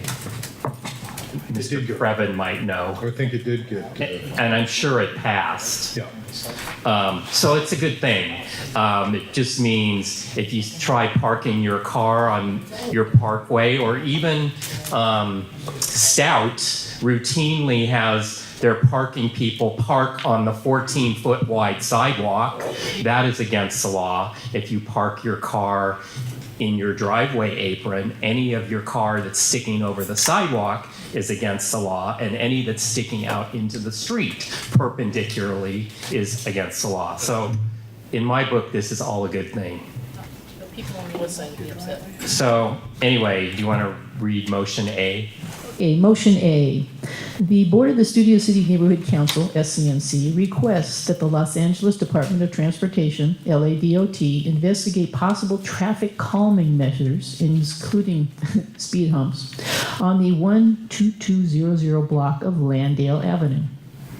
And this came to us from stakeholders on that block. It's a section of Landale between Laurel Grove and Vantage, I believe. There is a hill there, and they've had a speeding problem. So it's between Laurel Canyon and Whitsett on Landale. And again, this would go to LADOT, and it just gives us something to nudge them into action. As I told the stakeholders, I'm not sure if speed humps would be something allowed here, because generally speed humps are only allowed on local streets, which in Studio City, flats are generally the north-south streets, with the east-west streets being collector, and I think Landale's a collector, but we'll see what they do with it, what they recommend. We have questions? Oh, just Board questions? We're just on A? Yes. Yes, just A. Mr. Niederberg? Yeah, I note that in all the R3 and above areas around UCLA, parking over the sidewalk is accepted. It's all over the place. Are they gonna have one rule for UCLA area, another rule for Studio City. They brought up, actually, at the hearing I was at last week, they brought up Westwood, and it's going to stop as soon as ordinance goes into It's gonna effect. get interesting. Yep. Is it Landale Avenue or Landale Street? Street. It doesn't go through what's it in Laurel Canyon. No, it doesn't go through to Laurel Canyon, but it exists between Laurel Canyon and Whitsett. And it's a nice hill. And, you know, as a pedestrian who's walked in Westwood, there's nothing worse than a car basically all the way over the sidewalk, and then the property is a hill going up. So, you know, if you're somebody that's, say, 80 years old, you know, that's not right, or in a wheelchair, so. Are we talking about Well, we're traffic back calming, or are we and talking forth. about? We're off of Landale now, guys. Yeah. We're discussing Landale. I think it's Okay, any more questions on Landale? Yes, sir. No, I want to go back to Bill Terry. I can't go back to his opening comment? Yeah, he can. Sure. Fine. And we're going to have public comments. Yeah, well, we'll get there. No, because, you know, Barry, you and I have spoken this about numerous times, about parking in the parkway. And, you know, so Laurel Terrace, there's 30 cars. That's in Studio City. It's been going on. Well, as soon as they told me right there that day, as soon as it's on the books, and it usually takes 45 days from when they vote it, you can call, and I have the Valley Parking Enforcement number. I almost have it memorized, but you can call and say what they're doing, and they will go and ticket it. I mean, they go and ticket now for things that are. But I'm saying, did we as a board make any recommendations? I don't remember ever, there's always motion. The last board did. Because this started up like yeah. Okay, that's all. Long ago. Okay, no more board, do we have public? And I was just going to say one other thing. I have never heard anyone in Studio City make an argument for wanting to park on their grass parkway. We just do it. Yeah. That's like, don't ask, just do it. We have public comment. Okay, who's public, you want to call public comments? Okay, our public comment is Richard Adams. Yeah, I just wanted to say, talking to the parking on the parkway thing, it happened because, like everything else, somebody sued and the city lost, so they couldn't enforce that rule, and they were finding, I read about it in the LA Weekly, or LA Reader, whichever one it is these days, a while back, and the law was changing so that they could do this. And I did it while I was researching why we got a parking ticket for parking on our own personal property that doesn't have a parkway. So that's what's going on with that. Next. Wayne, do you have input? Well, in done by CD1, a lot of people park in apartment buildings on Ramp Park. They always do it. They park on the off the sidewalk on the apron. Westwood does it. They've been All the west side. 100 years. It's gonna be Just let them continue doing it, you know, it's like, see, at a certain point, traditions have to be left alone. Because you're gonna mix the ant farm up, and trust me, they'll retaliate some way. So, you know, we give too much power to government, let's start limiting it, you know, and just leave these people alone, I don't love, Yes, sir. Yes, sir. Please give his name. Yes, sir, please give your name. I'll bring in another little aspect of this. It's an environmental issue in a lot of cases. You're not allowed to park on the grass, and the oils and the things that leak out of the cars go right into the water system. True. There's a reason why you're not allowed to park. There's a reason you're not allowed to park on your lawn. That's unsightly. There's also another thing that they haven't considered. How do you get onto the parkway? The car isn't designed to go in that direction. Nobody's expecting it to go on or off. If you're entering traffic from a parkway, it's not a legal entrance onto the street, so people aren't watching for you. You're in conflict with a lot of things there besides just the actual placement of the car. So some of it isn't on grass, true, it's on pavement, but that pavement isn't designed to support an automobile. It wasn't thick enough, it isn't quite the consistency it ought to be. So these are all things I think ought to be considered when anybody's making a decision about parking on Parkway. Thank you. Yes. So back to the motion A. My name's Mike. Just a quick thing on the speed humps. It closed, the LA dot thing closed. They were supposed to make their decisions last week, and they're going to be notifying people this week. So as far as speed bumps go, just a win. Okay, thank you. Back to the motion. Shall we, you have a question?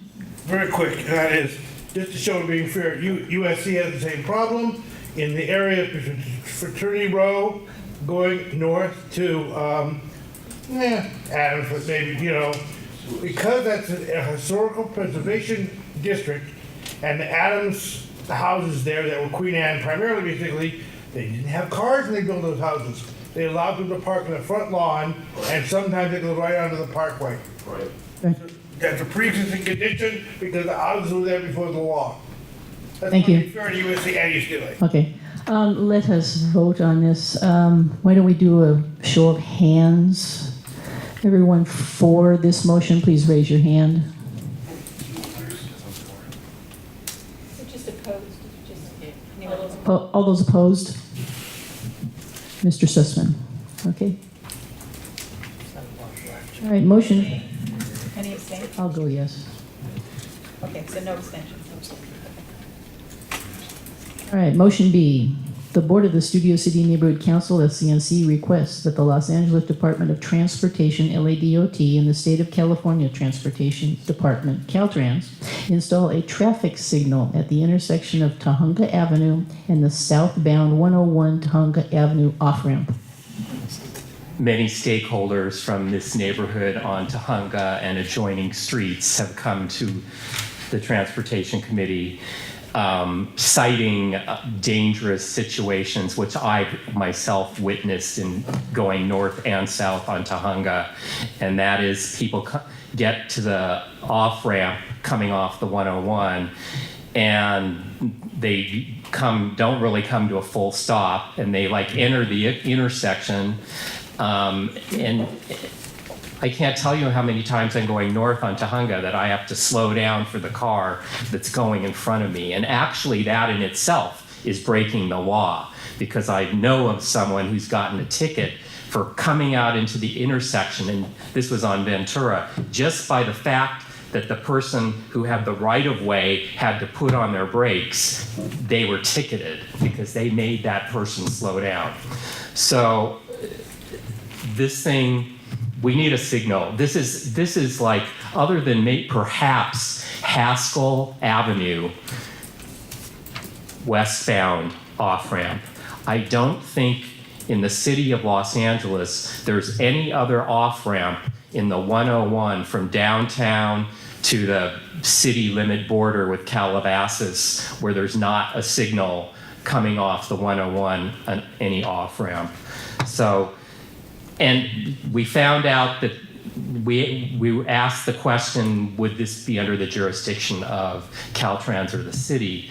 And it's shared responsibility, but we have since found out through Assemblymember Nazarian's office that the funding may indeed come from Caltrans. And Stephen Butcher, who was here earlier, already sent me paperwork. I sent it in to him, and he's already pursuing funding. He submits an application to ask for funding for this. But this motion, should it pass, will be icing on the cake, because I will send that and he will attach that to the paperwork I sent him that goes to Caltrans asking for this.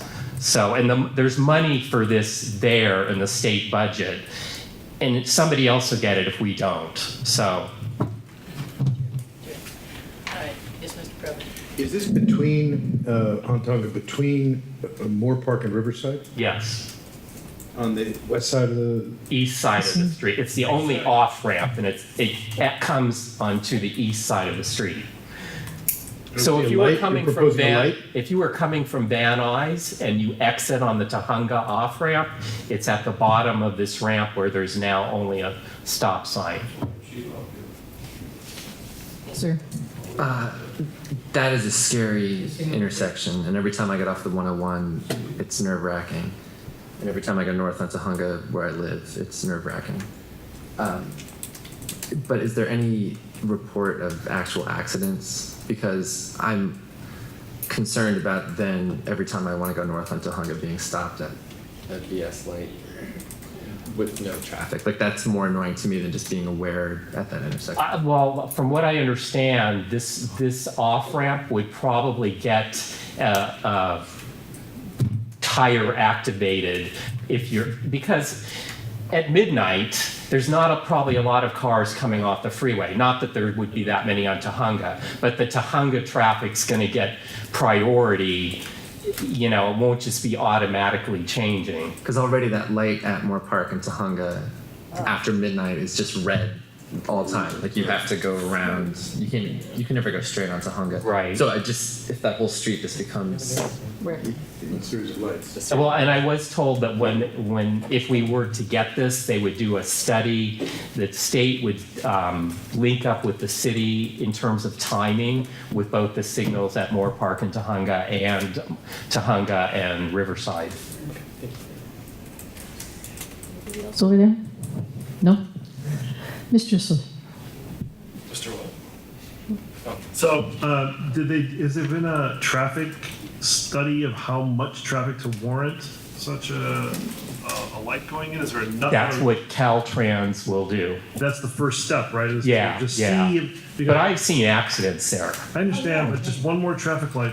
I live so is annoying. Is I can't even get on my own street. I've got 2 traffic lights blocking me in on Colfax. I totally agree with you. I totally agree, except for the fact that I know when I'm going northbound, I can't tell you how many times cars go right in front of me and I have to slam on the brakes. I would just like to make sure there's a traffic study first to warrant, not just. That's what the state will do before they do anything. It's gonna take years. I'm gonna live here for years. Well, there's a stop sign there now, so they know they have to stop, but if there's a street light, if they get the green or they see it's gonna be, they can race through and not stop, and that's a really big problem. Yeah, but going softly through a stop sign without stopping can be worse. At least if you're going through late on a yellow, the cars on Tahunga at least were on a red and not moving. They still would have to start going into the intersection. So. I can make it through that yellow. So what are the chances of this really even happening? Because when you exit the off-ramp, you're staring right at homes. And to put lights on the sidewalk in front of their homes? It's happened elsewhere. It has? Yeah, on freeway off-ramps. For the preferential lighting district. But they're gonna do a study before they decide what they're gonna do. But I have hopes only because it wasn't until the last month that I knew that we could do this through Caltrans. I thought the city was gonna have to do it, and then I wasn't really holding out hope. Oh, yeah.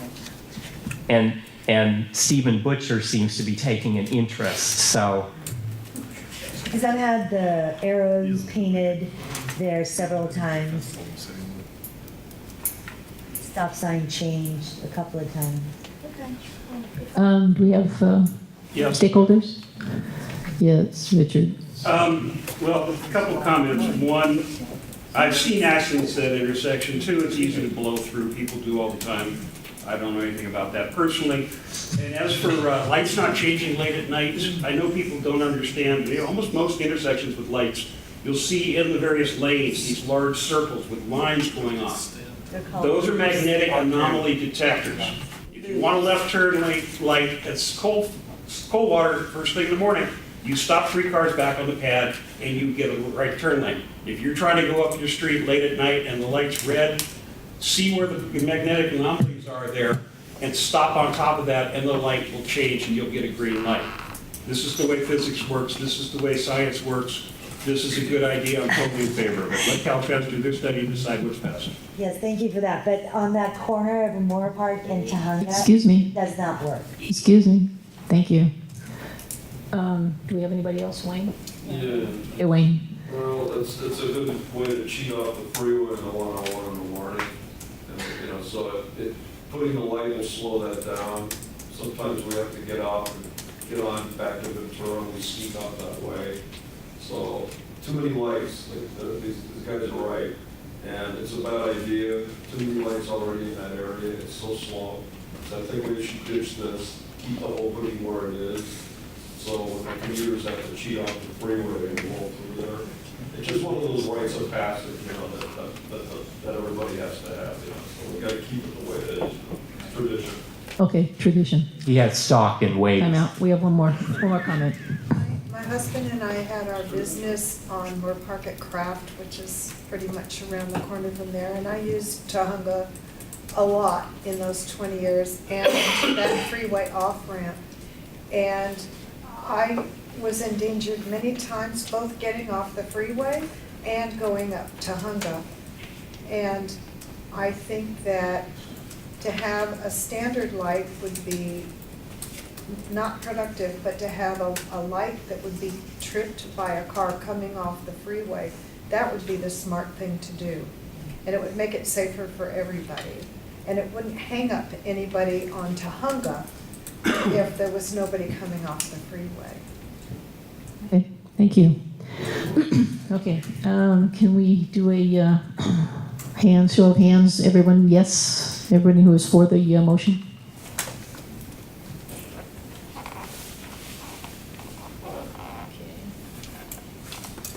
Everyone who is against the motion? I have to have names for opposed, so just read them out. We have Schwallenberg, we have Patrice, we have Schiller. Previn, just do Previn. We have Previn? Yeah, we have Previn. You gave a low finger. And, okay, we have Craig. We gotta find everybody now.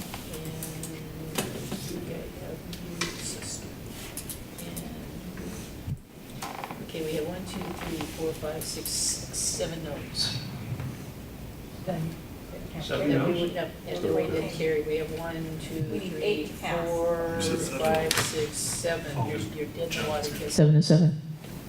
But that was 7. I forgot because John came in. Right, so we need Yeah. 8, yeah. So John came late. This motion fails. Yeah, it's moved. Okay. Sorry about that. That's okay, because the neighborhood's pursuing it with the assembly member anyway, so you may see some changes down the road. They'll get there. What's your name? Okay, we have land use. We have our applicant here, Mr. Charles Lew. Do you want to come up and? I'll read the, you want to read the motion? You said we've been reading the motions, or? If you so wish to, you may read. I'm going to take a deep breath and try to do it all. Okay, go for it. This motion is, the Board of the Studio City Neighborhood Council supports the application ZA 2017-2018-CUB at 11262 West Ventura Boulevard pursuant to LAMC Section 12.24-WA, conditional use permit to allow the sale and dispensing of a full line of alcoholic beverages for on-site consumption in conjunction with a 2,311 square foot restaurant with 26 indoor and 44 outdoor seats, and hours of operation from 11 a.m. to 12 a.m. daily. Support is extended for the project as described in the master land use application with supporting documentation and information presented by the applicant to the Studio City Neighborhood Council Land Use Committee, including proper management of valet parking practices and general operation of subject establishment in compliance with the attached conditions for service industry establishments in Studio City with business hours 11 a.m. to 12 a.m. daily. So this project is, this application is for an existing restaurant, which I believe already has a beer and wine license, right? So you're asking to expand this into a full line to include the sale of liquor? Correct. And I think in general, we have not heard any significant complaints relative to the operation of the business or any problems that have arisen. So that's based on that, the conditions of the application and the conditions of operation, we've recommended approval of the land use committee. What's the name? Burgers and Stout. Stout Burgers and Bears. Oh, Stout Burgers and Bears. Stout. Okay, That'd be stout burgers and beers and spirits. And cocktails. there you go, I had spirits to it. Okay, we're gonna, Give me your name, please. I'm sorry. It's Charles Lew, L-E-W. L? L-E-W. W, thank you. Board comments? Do you have- Make the presentation. Yeah, I have a question. I'm familiar with the location. This is opposite Marshall's, right? Yes. Yeah, and so you're very close to an area where up in the hills, neighbors have questioned parking. And so I'm curious how you deal with parking and whether or not, you have a plan where employees can, in the evening, be delivered to the parking structure, or how that works, or if you find there's any issues with that. Yeah, so when we originally presented back in 2011, that was a major concern for the Studio City Neighborhood Council. What we've found subsequently is we're servicing give or take about 100 to 150 people a day. So once you take into consideration the number of people who are walking, which is minimal, the number of people who are taking Uber or some kind of ride sharing, we're looking at about 30 cars a day total that are coming through our parking lot. So if you spread that over a 11, 12-hour period, you're looking at 3 cars essentially an hour. We've had no complaints at all from the neighbors behind us. We were very cognizant of that in the beginning. I walked the entire street. I gave my phone number to everybody because it was a major concern. And subsequently, I've had 0 comments or concerns. So I don't think it's an issue. I don't see a massive increase in traffic on account of this full liquor license. I think from our perspective, what we'll see more of is we'll see a larger per ticket spend, but not necessarily a huge. There's multiple locations in that street for people to get a bourbon or a scotch. So our hope is just for an increased ticket price, not necessarily a huge increase in traffic. And the valet have a place where they park? The valet has a place where they park. Barry made a comment earlier that for some reason the valet seems to like parking cars on the pavement there. I made it very, very clear to them last week that if they continue to do so, we'll be seeking a new valet company. So I hope that addresses the problem. Thank you, Mr. Prater. John? I'd also like to address the valet situation. I really like that restaurant, and I've several times had problems with the valet there. You have a lot, and it's valet certain hours. People park there, then the valet charges them money. I don't know what valet parking practices means, but your Yelp page has a lot of complaints about the valet. My understanding is it's a service that your company has hired, and so when I've spoken with management, it's like, well, we can't control what the company does. And when I've talked to the parking company, they say we can't control it because they hire us and we do what we have to do. I've gone to the Marshalls and seen your valet people parking in the meters there, and that's a really difficult place to find parking in general. And now it's being redone over there. I don't know what's going in, but so it's a problem. The valet parking there is a problem. I don't know what company that is. Why are we talking? Because it says right here, valet parking. It says valet parking, Rob. I don't know why you keep saying, why are we talking about what's in the item? You can control your level of. No, no problem, but that's the second time you're. Control your level of emotion Okay, here. no. I'm totally calm, but Stop. you're No, you're not totally calm. Stop. Why are we doing this? That's not. Stop. All right, I'm going to finish my time by addressing the valet parking practices in here. Is that whatever company you're using and other things with parking on the apron, it's a problem over there because in the first public safety meeting that we had about a year ago, people came and they were talking specifically about the frustration finding parking in that area when the valet people are taking up other spaces that consumers are trying to use in that area. So I have an issue with your valet. Yeah, and we acknowledge that, and we'll definitely take whatever measures we can. Unfortunately, this is the fourth valet company that we've been through, so we've gone from bad to worse, spec to bad. We'll continue to try, hopefully address it, and I mean, we're doing everything we can. It's very, very difficult to find responsible valet companies that want to work with us, and we're trying. Patrice? Richard? No. No. I don't understand, Richard. I don't understand the motion, because it says they're asking to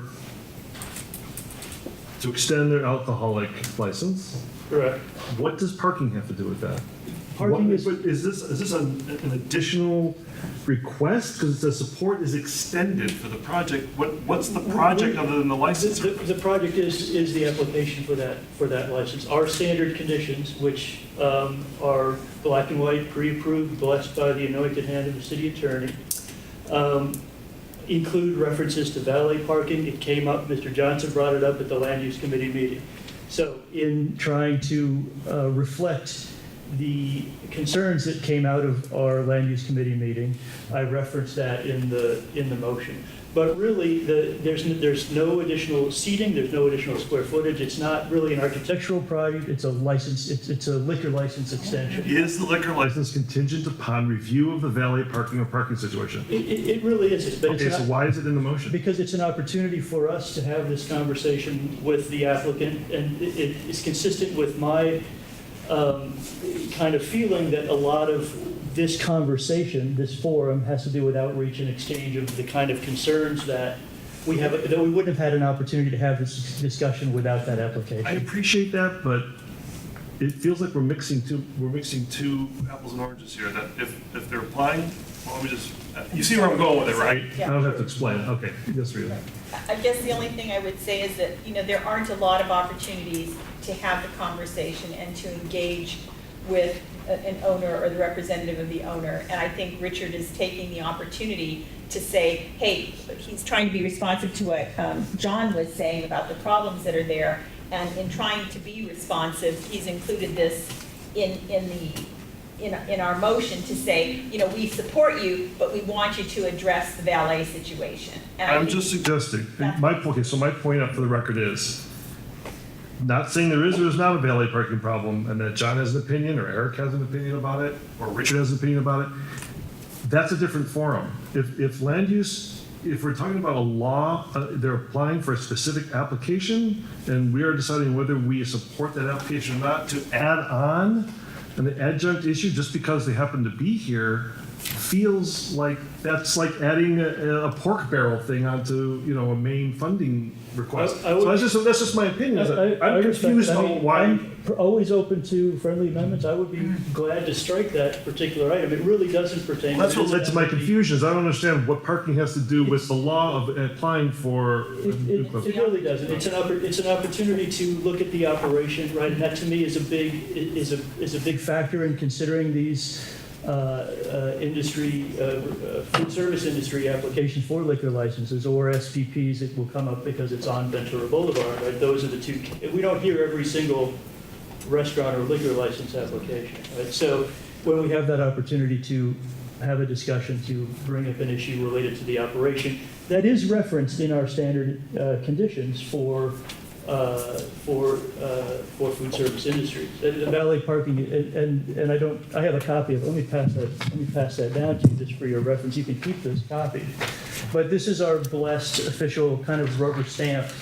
Which they already have, they have a liquor license. Yeah. Most of, and frankly, while we're talking. Beer and wine. Wine and beer. While we're talking about the issue of our standard conditions, most of those conditions are right out of the LA Muni Code anyway, right? So they're things that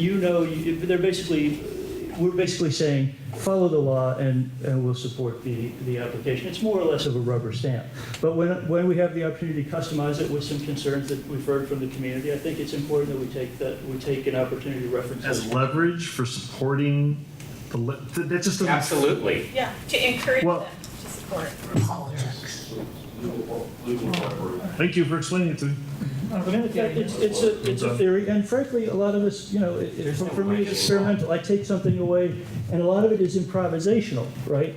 So we talk about, and I really appreciate your patience because you were very patient. You've been patient this evening, and you were incredibly patient at the Land Use Committee meeting. But we have different tools at our disposal. These conditions are one tool, pre-approved conditions, but there is, as we have these discussions, and I'm taking what you're saying, I'll think about this over the course of time and see what how that implementation might change or how we might address the concerns you bring up. That's really what I'm trying to do with this process. I don't see that our product as a neighborhood council is the paperwork, the motion, right? It's as much about the process of getting there as it is about that final document. But your concerns are. Just as a new board, I don't know how we're operating, it's sort of, we're learning on how this is. Yeah, and your point is well taken and something that I think is worth considering. Well, yeah, I just want to echo that. I don't know if I see a correlation between their ability to handle patrons and will the increase, their expansion of their liquor license, will that possibly cause more patronage to their, see if there was a connection that we could say, look, because of there's an expansion of the liquor license, there will be a perceived increase in patronage on the business. That's a correlation that you can say, are you prepared for this? We've had some complaints with the current license with parking, and we're just concerned that with the expansion of this license, we're going to have an increase in. See, I wish it was spelled out a little more clear, because I believe if there is a correlation, these are valid questions to ask. So I understand what Rob said, but I'm also trying to understand that if this is just a way to bring back a boat that's already sailed. It's a way to talk about that issue. Right. But I kind of, again, I guess my question to you would be: is there typically a perceived increase in business with an expansion of your license? Mr. Liu is suggesting that you're not expecting increased traffic volume onto your property and into your establishment, because I can get a fine bourbon there or a scotch versus just being better serving the current patrons. So right. Well, then I don't see. I don't see a. Well, but there's a way to say, hey, by the way, we didn't get to this last time. Yeah. And let's talk about it today. But it seems like it might be more. I think it expands the scope of discussion to the point of where people are made to defend things that they've already been vetted and approved. So that it just seems. It does mix things up. Even though it's a good community possible strategy, I don't know if it's a great professional strategy to start mixing things that might have already been vetted and approved. So anyways, that's just my 10 cents. Great. I think it's good that you're trying new things and trying to open discussion, so keep it up, Richard, and don't overthink it. Good for you. Thanks, Craig. Andrew? No? Lisa? No, nothing to say. Mr. Niederberger? I think it's good to have these conditions that we've well studied and we also present them to everybody else, particularly in the case of somebody transferring from a 41 license to a 47 license potentially. I think it's a good enough time, a better time than most, to basically say, these are the conditions, we hope that you'll do better, selling whatever booze you want to sell, and this is the extra cost of overhead doing so. So I think between 41 to 47, I think is a valid agreement we have here. Do you have public comments, of course? Of course. Richard? Okay, as one of the two people who helped draft our standing conditions and who was involved in the redrafting of them when the city attorney gave us yet new guidance, glad to see them in use. They are a starting point for negotiation. That's how they were developed. The hours have to be adjusted forward and back depending upon the location of the neighborhood. And it has been traditional as long as I've been involved in neighborhood council, and I first got being involved in land use because that's where most people intersect with the city. And it has always been a tradition that, especially in a situation where there has been a problem, and I sympathize with the gentleman not being able to find a good valet company, apparently it's a citywide problem, but this recognizes the legitimate complaints of the stakeholders in the neighborhood, to include the other businesses in the area. We support him in general because the license is the difference between making a profit and not making a profit. I get that, and it's not getting any easier with the $15 minimum wage. And it is appropriate for this neighborhood council to say, yeah, we support you, but you got to do something about your parking. That's negotiation. He gets something, we get something. We look out for the stakeholders to include all the other businesses, and he himself is the stakeholder representing a stakeholder. It's not an obsessive or oppressive request. It's simply, hey, you've acknowledged you have a problem. We recognize you have a problem. Do your best to fix it. So I urge you to pass this motion as is. It's an ongoing process. It's something we've done for years. It makes sense. It's good for the community, everybody involved, to include him, because that way he avoids getting tickets from his valet people doing stupid things. He's incentivized to do the best he can. We're saying, go forth and do good. Who else? Wayne? Wayne? Yeah, well, it's just that whenever you're expanding to a bigger license, it's a much higher per customer draw. Mixed drinks get a lot more money than beer and wine. So, if you're pouring booze in that area, it's a high level customer. But maybe they're cheap tippers, maybe that's why the drivers aren't getting work. So tell the customer, tip the driver, it's do that normally, the others give the guy time to park your car, but these cheapskates aren't tipping the drivers and they're quitting. Drivers will stay, parking company will stay, they're just not getting tips. They got to start working on that. So with the full line of beverages, you're going to get a higher class clientele. They'll probably start tipping the drivers, so you might be able to keep the company. But yeah, cumulative impacts are relevant. You can set market conditions on the CUP. Absolutely. They can make it the way I want, or if they don't want to do it, they can limit the hours. Because the state law is going to be up till 4 a.m. They're going to be able to open these places till 4 o'clock in the morning, and they're passing that through Sacramento, and the city can lock it on. So, this place could be till 4 a.m. in the future. So you got to start dealing with these parking issues now. And it's a great thing. This guy's doing a good job. And so support it the way he's got it, and get them to take care of that problem with the company. Thank you. Barry Johnson. Barry? The second paragraph in this motion has been common practice by land use committees and neighborhood councils all over the city for years and years. It has been with this neighborhood council. You all in the last year have voted for many with conditions like this. So it surprises me that the question's being raised now, but as our land use chair said, this is the opportunity, a once in a many year opportunity when an establishment comes before this body and we have the chance to say, okay, we'll let you serve full line of liquor, but you've got a little problem in this area. We'll support that, but you need to clean up your act in this other area. There's no bribery, there's no money. It's a tool, like I said, neighborhood councils all over the city are using. The other thing I wanted to, two other things. There was a couple of years ago, there was a new valet parking ordinance that went into effect. I haven't read it lately, but you all might want to look at it. And thirdly, the last thing I was going to say is valet parkers have the right to park anywhere on the street, just like any of you. They can go and take that car and park it at a meter. If it's before 8 o'clock at night, they got to put money in, and you see them doing that, but after 8, they don't. But there's no law saying a valet parker can't park a car at a parking meter. So just so you know. Thank you. All right, let's do a show of hands. Everyone for this? We're unanimous.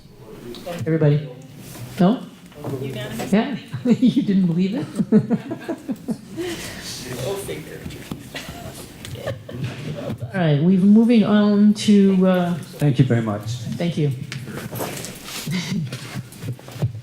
Was it worth the wait? Oh, doers on the Next time, rock. bring Yeah, right? We're all coming over after the meeting. All right. You want to go with your government affairs?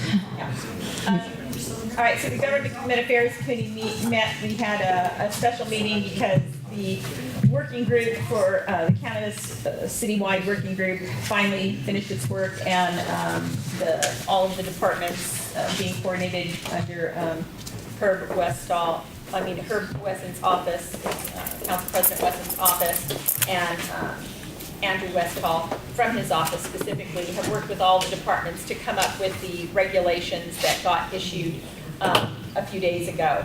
And in that process, at the same time, the Plum Committee had asked for certain an ordinance to be drafted related to sensitive uses. So that ordinance is what was addressed, only that ordinance is what is addressed here in this motion. There is also another motion which we just discussed, at our meeting, and that related to the social equity aspects that are incorporated in the ultimate regulations. So I just brought the committee up to date about those aspects. I sent that motion out to everybody. I sent a lot of documentation out to everybody with respect to the motion and the background and the questions and the answers. So given all that, we basically support the sensitive use restrictions. We had two minor items that we would like to add to it, and we put that forth.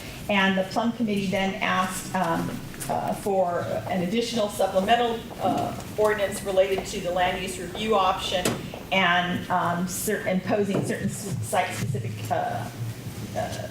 conditions. And we did not support that because the regulations themselves already have, the overall regulations have aspects that address that. And so we didn't agree with what was being put forth in the supplemental ordinance.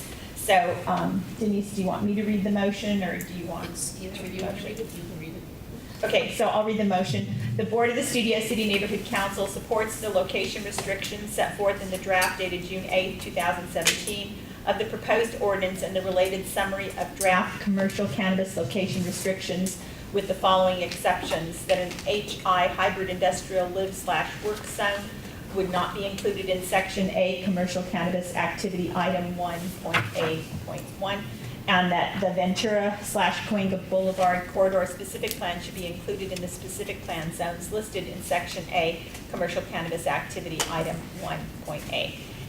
And further, that the Board of the Studio City Neighborhood Council, SCNC, does not support the draft dated June 8, 2017 of the ordinance supplement dash land use review option.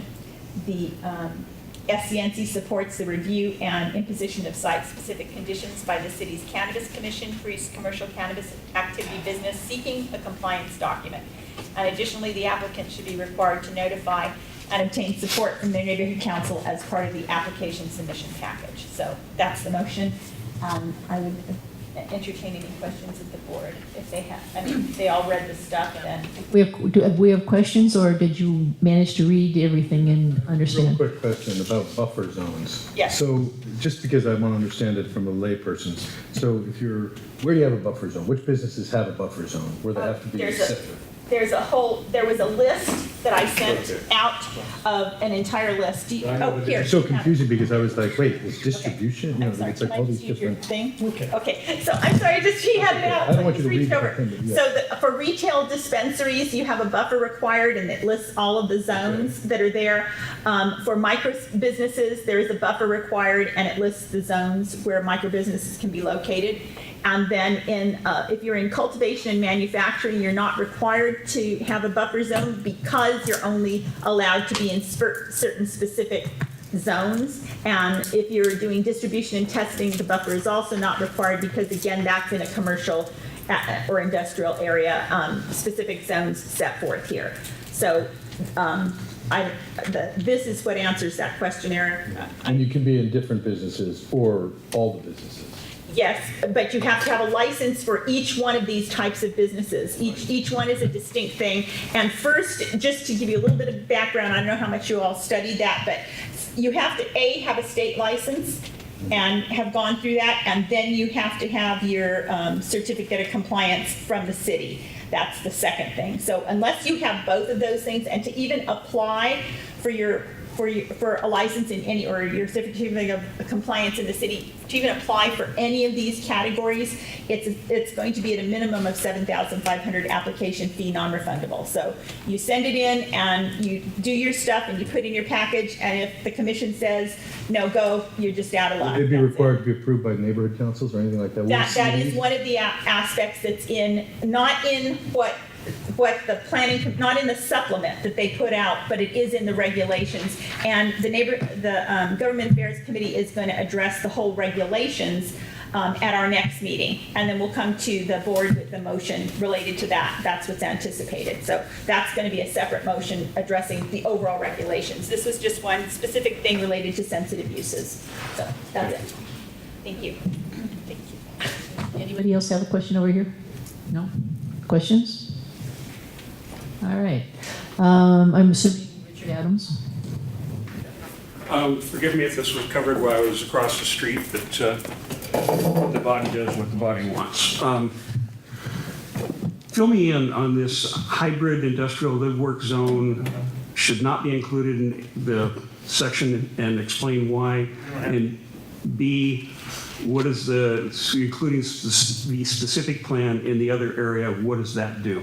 So it's two separate things, so I'll take the first one first. The first one, although we don't have, I've talked to Richard Washington, we don't believe that we have any of these H1 zones, but the concept is that an H1 hybrid industrial live work zone, this only, which is section A of the commercial cannabis activity item, this blah, blah, blah, very specific It's section. the Art District downtown warehouse. Relates specifically to only the sale of cannabis. So you have to have a retail operation, either a dispensary or retail operation. And all we're saying is we don't want a residence on top of that resale operation because a child could be located in that residence. So that's the only reason we're asking for exclusion on that. A high child. Well, I just don't think a child should look over that. That was the thought of the committee. The second thing is that there are a specific list of places where you can have commercial activity, meaning a dispensary or like a retail environment. And unless you're listed on this list that is provided in the ordinance itself, you can't have such a business. And we have these businesses in the Studio City specific plan. So we think, having spoken to Richard about this, and he brought this to my attention, there is a provision at the beginning which should incorporate and allow it to be in these businesses in our specific plan area to be allowed, but this is more like a belt and suspenders. We just want to be sure that we're so not what you're doing is excluded making because sure- it's not specifically listed. So So- those were the two little things out of all of it that we pulled out that we Okay. felt needed specific addressing. And the hybrid industrial live work area would be like the Art District warehouses downtown east of Alameda. Yes. And this is making sure that the marijuana businesses, retails could actually be on Ventura Boulevard where they are, which is good because better they have them there than all the minor residential streets, business streets, Moore Park, whatever, which is much closer to everybody's homes. But Richard feels that this is like redundant, like it's extra, like it was already provided. It's but- the city, better Right. But trust to but me, verify. the motion does conflate a unique commercial specific plan zone with the idea of a specific plan area. So, you could read it as saying, allow these uses anywhere in the Ventura Cahuenga specific plan. Yeah, but that's just the Ventura Boulevard and Yeah. so yeah. Right, it's a very narrow area. Yes. I understand why. Our plan. So why I just want to redesign be it. sure that. Okay, now that I understand, I'm completely in support of this motion. It's good thinking.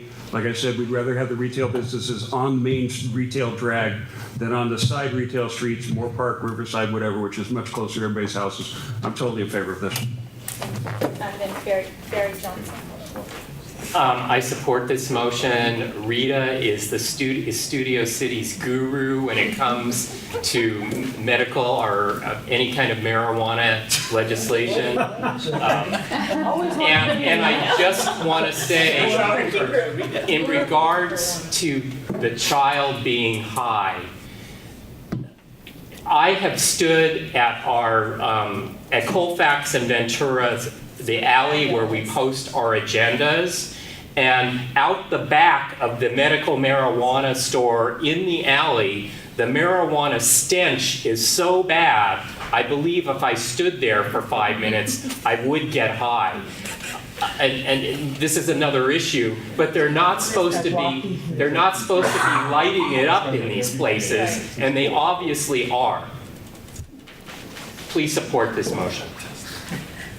Okay, Wayne left his cow, but he's not here.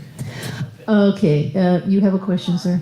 No, you just wanted to make a comment that normally you think keep it in an agricultural area, but it has to be indoors.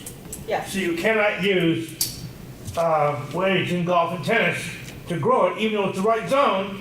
It has to be an indoor grower. The only permitted thing that's for. But it's true. Got a greenhouse. Is the back has to be a manufacturing zone. But we're sitting in the only M2 zone in Studio City. Not with lights, greenhouse structure. It would have to be a total building. It's got lights too. The competitive stranger. Okay, we're gonna vote. Everyone who is in favor of this, please raise your hand. You've raised your hand? Okay, okay, we're all for it. Thank you. Okay, it passed. Thank you. All right, now where are we? If there's one thing ice cream left, somebody wants it. Louis Brownie. Out of That's order. yours. Okay, Craig. Craig, public safety. Very quickly. So tomorrow night, we're gonna have a special public safety meeting that will be held at the North Hollywood Police Department. I just thought it would be a good opportunity for stakeholders and the committee to have greater interaction with the officers. I kind of got the idea, the president and myself were invited to hear Councilman Krikorian, Captain Graham, who unfortunately couldn't make it, he was a passing in his family, and other officers speak about two Saturdays ago. And all the public safety committee heads from neighborhood councils all across the valley got together, and we actually exchanged some ideas. For example, the problem of 7-Elevens that we're seeing across Studio City, particularly as being a little bit of a hotbed for issues outside and shoplifting, that maybe together we could work with other neighborhood councils in putting some pressure on 7-Eleven business owners around the area. So anyway, so tomorrow night, Sean Smith will be speaking. It was nice of him to be here today. We'll also be touching on legislation and how the community, the committee, CPAB could greater influence legislation both on the state and city levels. We're going to have a talk with Lance Deloria and Ron Drescher from CPAB. And it looks like we will get for those attendees, we'll have a guided tour of the police department if the officers are available. Right now it's a yes. And we'll be touching on various other topics, including this 4 a.m. bill that will extend drinking possibly to 4 a.m. in communities across California. So there you go. All right. Okay, do we have, I was gonna say, do we have comments left? Yes, minor yet, because I love the English language, it's North Hollywood Police Station from the LAPD. And as for the 4 a.m. law, if the state passes that, it's still up to every city and every community whether or not they want to authorize it. I really don't see the LA city going citywide for 4 a.m. and even then it'd be up to local communities like this to say, oh, you want a permit, you want to stay open until 4? Yeah. So We'll rather be safe than sorry. that's just my 2 cents on the whole thing. Eric? Yeah, I don't know. I could see the cities being all for 4 a.m. They'd see more potential tax revenue. So I think we have to beware on every level. We'll talk about it next month here, hopefully. Wayne? Yeah, oh yeah, so till 4 a.m.? Yeah. Oh, yeah. What a nightmare that's gonna be. And, it's gonna leave it up to cities in each jurisdiction. But there's gonna be so much campaign cash, there's gonna be so much money floating out there. You're gonna see these places open at 4 a.m. And it's gonna be a complete nightmare. In some areas it won't make a difference. Downtown's gonna make a difference. You know, Staples Center's not gonna make a difference. No Key's not gonna make a difference. But around here, you're gonna have these people all the way up till, 3:30, 4 o'clock in the morning, doing all their stupid stuff. Some of these places that have motorcycle guys, like in Reseda, and they run these bikes, and they do it right at 2 a.m. They're not gonna be doing it at 3 or 4 a.m. So just be aware, there's nothing you can do. They bought Sacramento, and you're gonna have to live with it and fight for turf. It's gonna be a nightmare. Thank you. Thank you, sir. All right, we have sustainability. The last 2 Are we ready? Yes, you're up. I said they were up. But we never get there, huh? Just.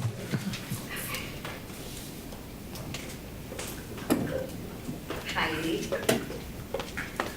There are many more accolades coming your way. Nice place, yes. Okay. First, kudos. I thought Saturday's event was superior. Everyone had a great time. So I want to thank you for putting that on, Robert. It's awesome.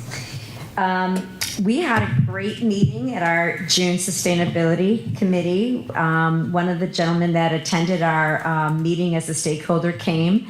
There's been a lot of traction on some of the matters that we've put forth in our meeting agendas, and through that conversation it's been percolating through Nextdoor. So I kind of encourage people that are chairs of their committees to get that conversation rocking on Nextdoor, because it matters and they come out. So we have actually 4 motions today. I apologize. Let's look at this one. Let's go to the first one, and there might be just, I'm going to have to give you some context to it, so I could do that before I read the motion, or how do you guys want me to do it? Just read it and then go into it? Read it. Perfect. Motion A, the Board of the Studio City Neighborhood Council requests that the Bureau of Engineering consider Studio City for the Green Infrastructure Pilot Program. Basically, what this is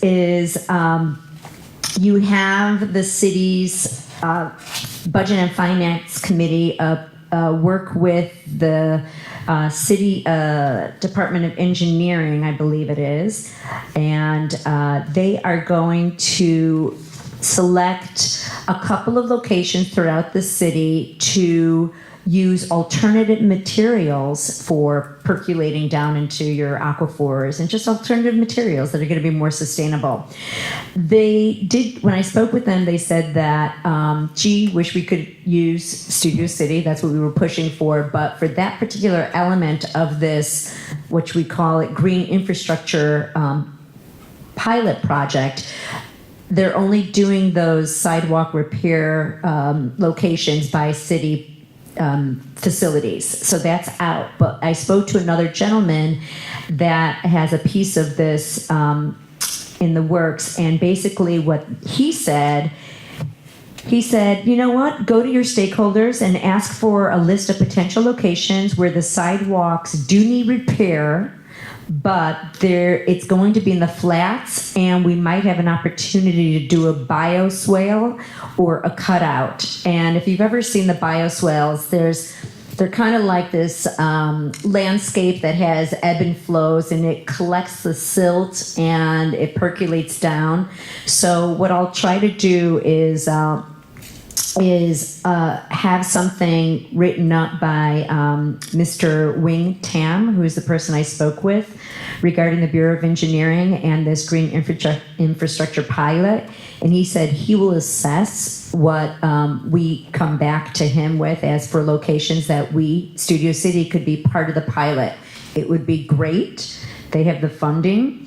And again, the specs would be, and I could put it email together with this gentleman's help and give it to you or post it on our Facebook page. But what it is, it's a sidewalk repair program that our council member spoke about. This is being managed through the Bureau of Engineering. We're asking to be considered for this green infrastructure pilot program. The part of this would be to be considered for a bioswale, or I'm probably speaking with the right bioswale, SWALE, which is it's a sloped area where they do vegetation and composting, and they collect the silt. And that's what we were trying to do, is just be part of this pilot project, to be on the forefront. So Studio City looks like it's getting some care. Just can't be in the hills. So that's our first motion, which is, again, the Board of the Studio City Neighborhood Council requests that the Bureau of Engineering consider Studio City for their green infrastructure pilot program. And it would really only be, once again, part of that cutout bioswale. It would not be part of the sidewalk repair, because we don't have city building facilities in our district, unfortunately, because that would be great to have different alternative sidewalk. I mean, I've been pushing that for years. Questions? Okay, yes. Isn't the BWP building on Ventura Boulevard a city building? Wouldn't that qualify? Is that a city building or DWP separate from it? I mean, I could inquire. That's a great question. That's my question. That's the one that comes to mind is there may be one location that fits. So. For the sidewalk repair, which would be really It interesting. just doesn't need any sidewalk repair though, because there's no trees there. Okay, so So there are, It has to be a place where they're doing the repair. So if there is like that okay. hump and stuff, but I love that thinking because now we could possibly even make that. Who knows? It looks like the area. What I was thinking, and I know we've had community feedback over the years is, and I don't know if it's an appropriate location, but at the end of Tahunga and Moore Park, it becomes a lovely little lake superior over there during the wet season. Yes. So just things like that we could think about, and if it fits his criteria when he starts doing the review, great. If not, we just got a list of places that need to have some work and attention to. Okay. So that's what this is about. Any questions over here? Yeah, Yes. Lisa, is this in lieu of sidewalks? No, it would be part of the sidewalk repair program. So one of the elements of this is the alternative materials where the roots or there's break in the sidewalks. We can't be a part of it since the woman in charge of that said the priority is for city adjacent buildings. But the other one is a sidewalk repair program dealing with areas that might be site location specific for these bioswales, or they call them dry wells or cutouts. So Yeah, I'm familiar with, I just can't imagine how that's gonna work with the ADA. It would be in Parkways. I think it would be in the parkways, right, it would be in the parkways. The information was not as robust as I wanted it to be, because they didn't really flesh it out yet as to their criteria that they'll be reviewing as for location. So I thought I'd be upfront and just say, hey, here's some areas in the flats that might have a good opportunity to be part of it. And again, this was last week's conversation. I could go back and find out more information of what it would entail, and then we just go in and fill in the void about giving them a couple of locations. The gentleman's name, and maybe since you're in the world of architecture, maybe you've worked with this gentleman. His name is Wing Tam, Wingtam. Anybody? Public Works? Yes, I know the name. Okay. And Julie Sauter, the deputy chief city engineer of sidewalk repair program, was the other person who was on the email chain. So the bioswale is one of them. It would be hopefully a cutout, a dry well. Just wait for using Studio City as, again, part of the sustainability conversation narrative. Okay. I just wanted to answer Andrew's question. Usually they have the sidewalk, and then in the parkway area is where they create the bioswale. It's like this nature kind of. Yeah. There's plants and, and it's collections. And but the sidewalk continues to exist. This is just adjacent to it, which is a little bit different when they do the Where is it, cutouts. has it been done anywhere? Yeah. It's been done in a number of areas by the LA River on what they call the, I know there's been some in Atwater Village, and then there's some in the areas that are what they call the trails that lead up, or the streets that lead up to the LA River. LA Valley College also has a really robust I know one. where there's one on Yeah. a regular street. It's on Woodman between the Union Pacific Railroad and Roscoe, and it's exactly what she's talking about, and it's on a regular street. But it's a street I that's couldn't got think of that a one. parkway next to the main street, and then like Little Ventura, then houses set back. But it's on that median between Big Woodman and Little Woodman for like a mile. If you want to see a vast one, that's the place to go. Over there by Kaiser Hospital. Yeah. Okay, no questions. I'm assuming Yeah, you have a. Just reiterate what was said, there's two different programs here. The sidewalk repair where the trees have eaten the sidewalk, they're putting in alternate pavement so it's permeable. The sidewalk area itself becomes permeable. The bioswale / cutout is regular sidewalk and then a place to catch runoff before it gets to the river and goes to the ocean. But again, it has to be in the flats. He would not consider my street, which is the River. Yeah, and this motion is simple, it just asks the city's already spending its money, there's no reason we shouldn't 4 to see 5 what feet. works and get some for our neighborhood. It just asks them to consider us, it's up to them what they decide to do. So it's harmless. But at least we're one of the people up front that's picking up the phone to call them and bring this to the attention of their stakeholders, so. Okay, Barry? Also, the sidewalk around the music center, where they had big problems with the trees they should have never planted 50 years ago. They now, they prune the roots back, and what they put on top are squares like the shape of standard sidewalk square, but they're like a gray hard foam, and they can be easily lifted up to take the roots out again and put back in, and they're there now. And it seems like it's a really good idea, because if you get a root problem again, you just lift it up and put it back down. You can shave some of the roots. You do not have to chop them down. Yeah. Okay, Wayne, did you have a comment? It sounds like a good idea, but, you know, it'll sure, Let's give them that opportunity. I appreciate your faith. Somebody more optimistic. Yeah. At least, you know, they're moving forward on something that took a long time because the mayor has that LA plan, and this is all part of it. So we're just chipping away, trying to get our piece of it. Okay. Could, let's vote. Everybody in favor, please raise your hand. I think we're in favor of all 4. I love that idea. Right? I mean, come on, who's gonna vote no to one of Lisa's? Isn't great. Come on. They're all great. I'm so down with that. So down with that. You want to go home, don't you? What did you take? What's on Netflix? Come on. Yes, it was unanimous. We trust you.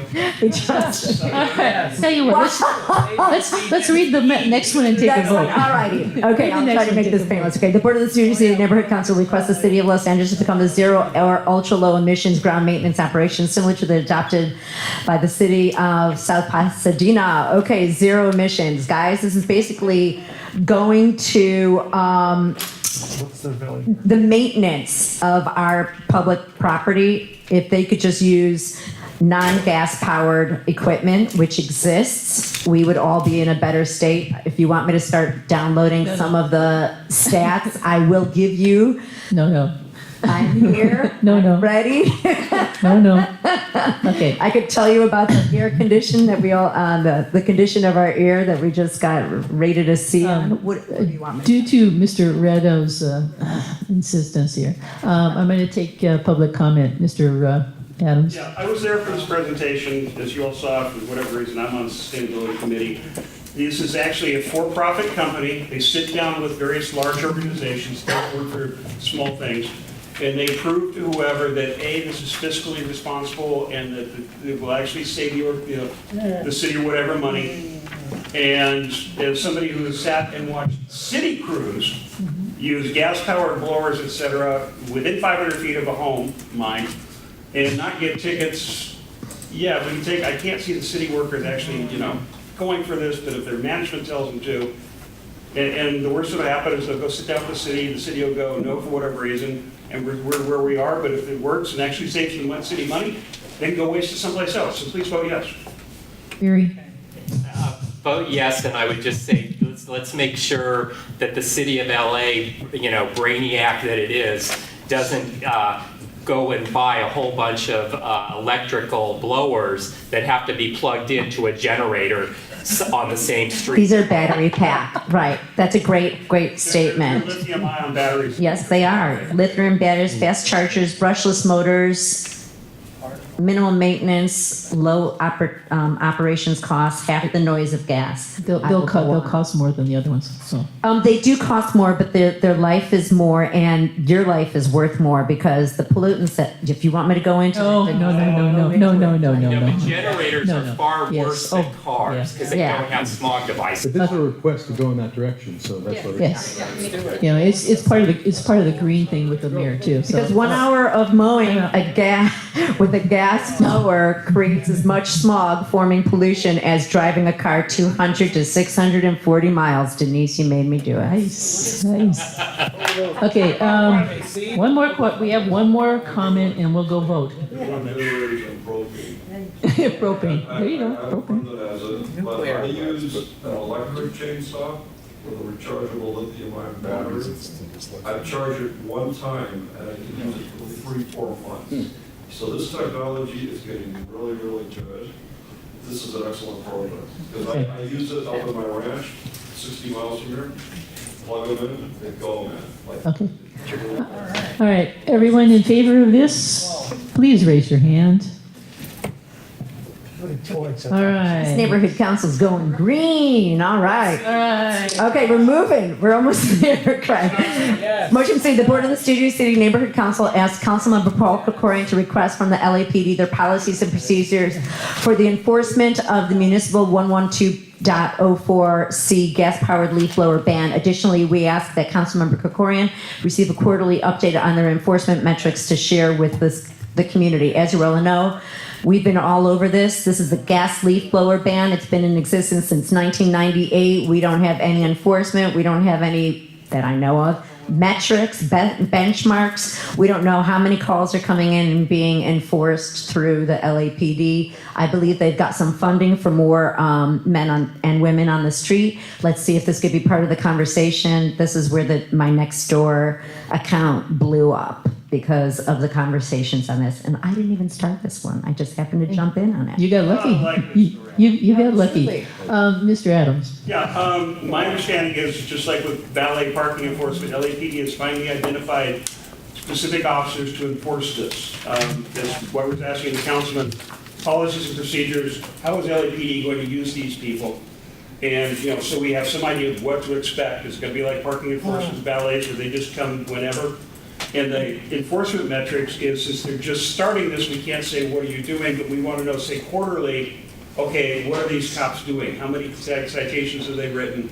What's going on? So that we have an idea if it's effective. If it's not, then either government affairs or somebody else can weigh in, or even the sustainability committee in its new iteration can weigh in and go, you need to reevaluate the policy and procedures because you're not doing anything. So by all means, vote for this. Barry? As somebody who has both an electric lawnmower and an electric blower, which I actually use as a vacuum, because all of these devices can suck as well as blow. So I would ask that this even include that they quit blowing and start sucking with their new electric appliances. But in all seriousness, I'll believe it when I see it on enforcement, and it's only going to be constituent driven by people calling in saying somebody's doing it. And that's what we need to see. We need to see the numbers. We need to see how they're being tackled. And their complaints are out there. We just don't know what resolutions are putting into play. They don't track it. And I don't use batteries either. I use long extension cords. Hard way. Wayne? Yeah, so just put down the motion specifically that I supported, so it just puts a C. I think I made a friend tonight. Okay, there you go. As soon as he sees that, because I got a neighbor that does the gas blower, and they blow it all over the place, goes up, and goes completely into the back of the house. Yeah. It's ridiculous. You need to suck it up. So what I do is... I need that t-shirt, Barry. I do it all the time. Okay. Time out. Mr. Niederberg, you had a question. Well, no, it wasn't a question, just a statement on topic here. Obviously, I was in the bench guy for 25 years. Whenever one of these came through the door, basically, the person who's accused always ended up being acquitted because the officer could not prove it was gas. It's really methanol, well, no conviction. And it's really compressed natural gas, no conviction. Or anything else in the world, it would be propane because the law was not specific enough to do it. And the police officers don't want to test or have no way of testing, and there's no litmus test. So what happens is there's a law in place but it is unenforceable because they can't get convictions off it. So what would make it just literally, you cannot use, Find what they mean by the fuel. Internal If it has combustion. gas, it has ethanol, whatever it has in it, basically, define it somehow. Fossil fuel. Internal combustion, fossil fuel. Whatever it is, yeah. just do it. There's even so these are baby steps. So this is one way of monitoring the ban and then seeing where they're at. And if it's a dead law, and it's not being acted upon, these numbers, we have to start somewhere with seeing, what's the baseline? What are the benchmarks? What are the complaints? Okay. But the air quality alone, if you've seen over the week. We've had the question called.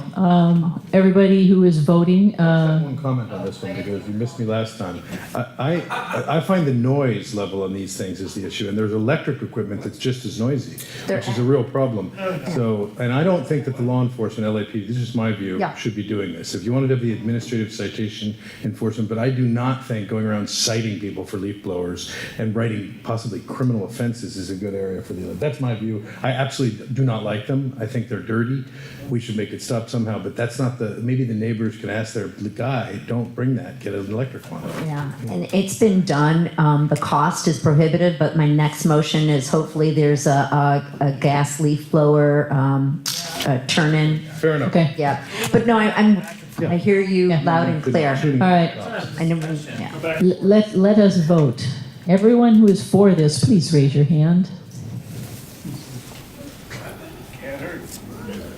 Mr. Previn, you're the only odd man out. You're voting against? Right. I mean, I don't like them, but I don't want to have the police go do patrols in a special unit to pick up people for this. All right. It's not gonna happen. Great, and this is the last one. My neighbors, so I'm gonna turn into trees. After 8 years, here's my last motion. Motion D, the Board of the Studio City Neighborhood Council requests South Coast Air Quality Management District to include City of Los Angeles in their annual leaf blower exchange program, but remove the gasoline-powered model in the options. Also, to enlist all elected officials, city department services, mayor's office of sustainability, DWP, blah, blah, blah, to promote the program and have a 12-month education outreach to the public on the ban. What this is that South Coast Air Quality Management District has a turn in your gas-powered mower and we're gonna get you a nice electric one for, a rebate program. So it's an exchange program. So the, right now, we originally thought, when I called them, I thought that the city of LA was ousted, and this was worked through the county of LA for this program.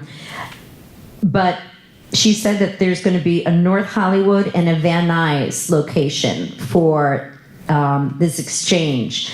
And I just want them to not include the model of the gas blowers, since we do not encourage gas blowers. So I'm going to look for this briefly as you talk amongst Wouldn't you yourselves. turn in the gas model and then get a Motion D. gas model? So you want them to be turned in, right? So, let's see. So, the home program, let me read this off to you. Hold on. Okay, so there's two programs. The public can turn in an old operable gasoline-powered lawnmower and purchase a new cordless electric lawnmower that produces zero emissions at reduced cost. Then there's the commercial landscapers and gardeners operating within the our area. They can exchange an old, noisy, high-polluting backpack leaf blower, which you all hear at 7:30 in the morning on Saturday, for new back. Actually not supposed to be starting work till 8 on a Saturday, so call LAPD and they will come out and stop them until 8. I would do that. So there's the commercial and there's the residential. So the commercial landscapers and gardeners operating within our district, the South Coast Air Basin, can exchange an old, noisy, high-polluting backpack leaf blower for new backpack blowers that have significantly reduced emission and noise levels. So there's more to this. The lawnmower program rebate, I'll give you the links, which I think was originally part of the motion. And the program will provide after-purchase rebates of $150, $200, or or $250 depending on the retail cost for the electric mower. So that's your consumers. And then the leaf blower, you have to register for that in July, and then they're going to take place, the leaf blower exchange, I think, is taking place in August. And the model that we need to take out is the Still BR500 gasoline power. So if we want to put that as a motion added in, saying that we want the city of LA to be considered, but remove the gasoline powered model Still BR500 from the options. That's the only gas powered backpack leaf blower that is part of their trade-in program. Yeah. Everything else is a handheld battery powered, backpack battery powered, handheld battery powered, backpack battery powered. Maybe it's a low admission. Yeah. I mean, they do make them. Okay. So those are the two programs. We definitely want to be a part of it, but we need the outreach and the promotion. Otherwise, it's just falling on deaf ears. Okay. Are you adding the BR500? I was going to make a, can I make that? You have to make the friendly The amendment. gasoline powered model BR500 in the options? It has to say from the options. Yeah, it's STIHL. That's the brand, I guess. Still, Yeah. STIHL BR500. It's a gasoline powered one. Okay, and you wanted to add that? Why don't you just say it has to be electric and forget the model crap? Just say it has to be electric. Yeah, it's already right there. Let remove the gasoline powered model from the options. But whatever you guys feel. Trying to remove a specific one. Right. That way we know that they're going to take this particular model out. And they might replace it with another gas one. You're saying, but remove the gasoline powered model in the options. Okay. Yeah, It's more all encompassing the way you have it originally than the modification. Okay, fantastic. Okay, so we're gonna go back to what, Yeah. okay. It's It just was like better the way moving. it was. Yeah. Okay, I saw it. We're thinking. Yeah. It's no wiggle room. Do you guys, do you embrace that second half of the motion related to us sending out that letter to our elected officials to let them? Yeah. I think that's what you want. You I want the do. elected officials to hear about it. I So do. I want why them would to you take- Why would you change it and why take it out? I'm asking you guys if that's part of it. I want Okay. a letter from wouldn't you, take it. Denise, once again. I wouldn't take it out. That makes If you, that there's is a letter if from your you to all of object- those people. If your object Okay. is to get it to these people, I wouldn't take it out. Okay. All right, I'm gonna go to public comments. Mr. Adams. Answer the question. The idea is to get older, more polluting models off the streets, whether the electrics or the gas-powered ones. And they have the ultra-low emission steel. Steel makes awesome stuff. And I agree that that's why we wrote this the way we did in committee, to just gasoline models, period. Just leave them all out. And other than that, I urge you to vote for this. Barry. I do too. I've covered these for the news, and they always, the replacement models that people get are always gone like in an hour, even though they're scheduled to be there all day. They're very popular. Wayne. We should make them free though. And we could add another trade-in if you want. I think she'd be open to that, by the way. We could add another trade-in and make it a Studio City trade-in. That might be something. Perfect is the enemy of good enough. Let's leave well enough alone. Do we have any board member questions? You're ready to vote. Okay, we'll vote. Everybody in favor of this, please raise your hand. Okay, the moose has spoken. Unanimous. So the Sustainability Committee is going to go dark for the next couple of months until a new Sustainability Chair is appointed. But we're going to be virtual around so that we can manage a lot of these motions that came through for the last couple of months and make sure that some action is being done. So there'll be a meet and follow up, or just no meetings? No, No meetings, okay, but you're just you gonna know the reach out to letters each that you're other. going to craft, and so that way we'll be able to make it. So if there's no one in the chair position by September, we'll reconvene and then see what happens, but. Otherwise, you'll be in low emissions power saving mode. I'm right now, I see myself traded in. Traded in? I traded in. Okay. You could always get a better model. We can call her. All right. Yes. This is We're going to have to move on to cultural affairs. Thank you very much. We will miss you. Yes, we will miss you. But we know where to find you. I look forward to your letter, Denise. I'll be sending. Thanks, everybody. Happy 4th. Thank you. Thank you. Yes, Mr. Niederberg, you're on. Okay, first thing, the last facility we voted on still uses gasoline powered, so I tell you that, and that's the problem. At least in the court, that's the problem. Is the, policeman can't prove it's gasoline. Okay, Coastal Affairs Committee report, we're heading toward Luminaria, of course, everybody knows that, I'm sure. Big thing does, you know, but in the meantime, we, Mary Mallory will be giving some, one or more of her lecture demonstrations in the library room. There's no, I'm not asking for any money there.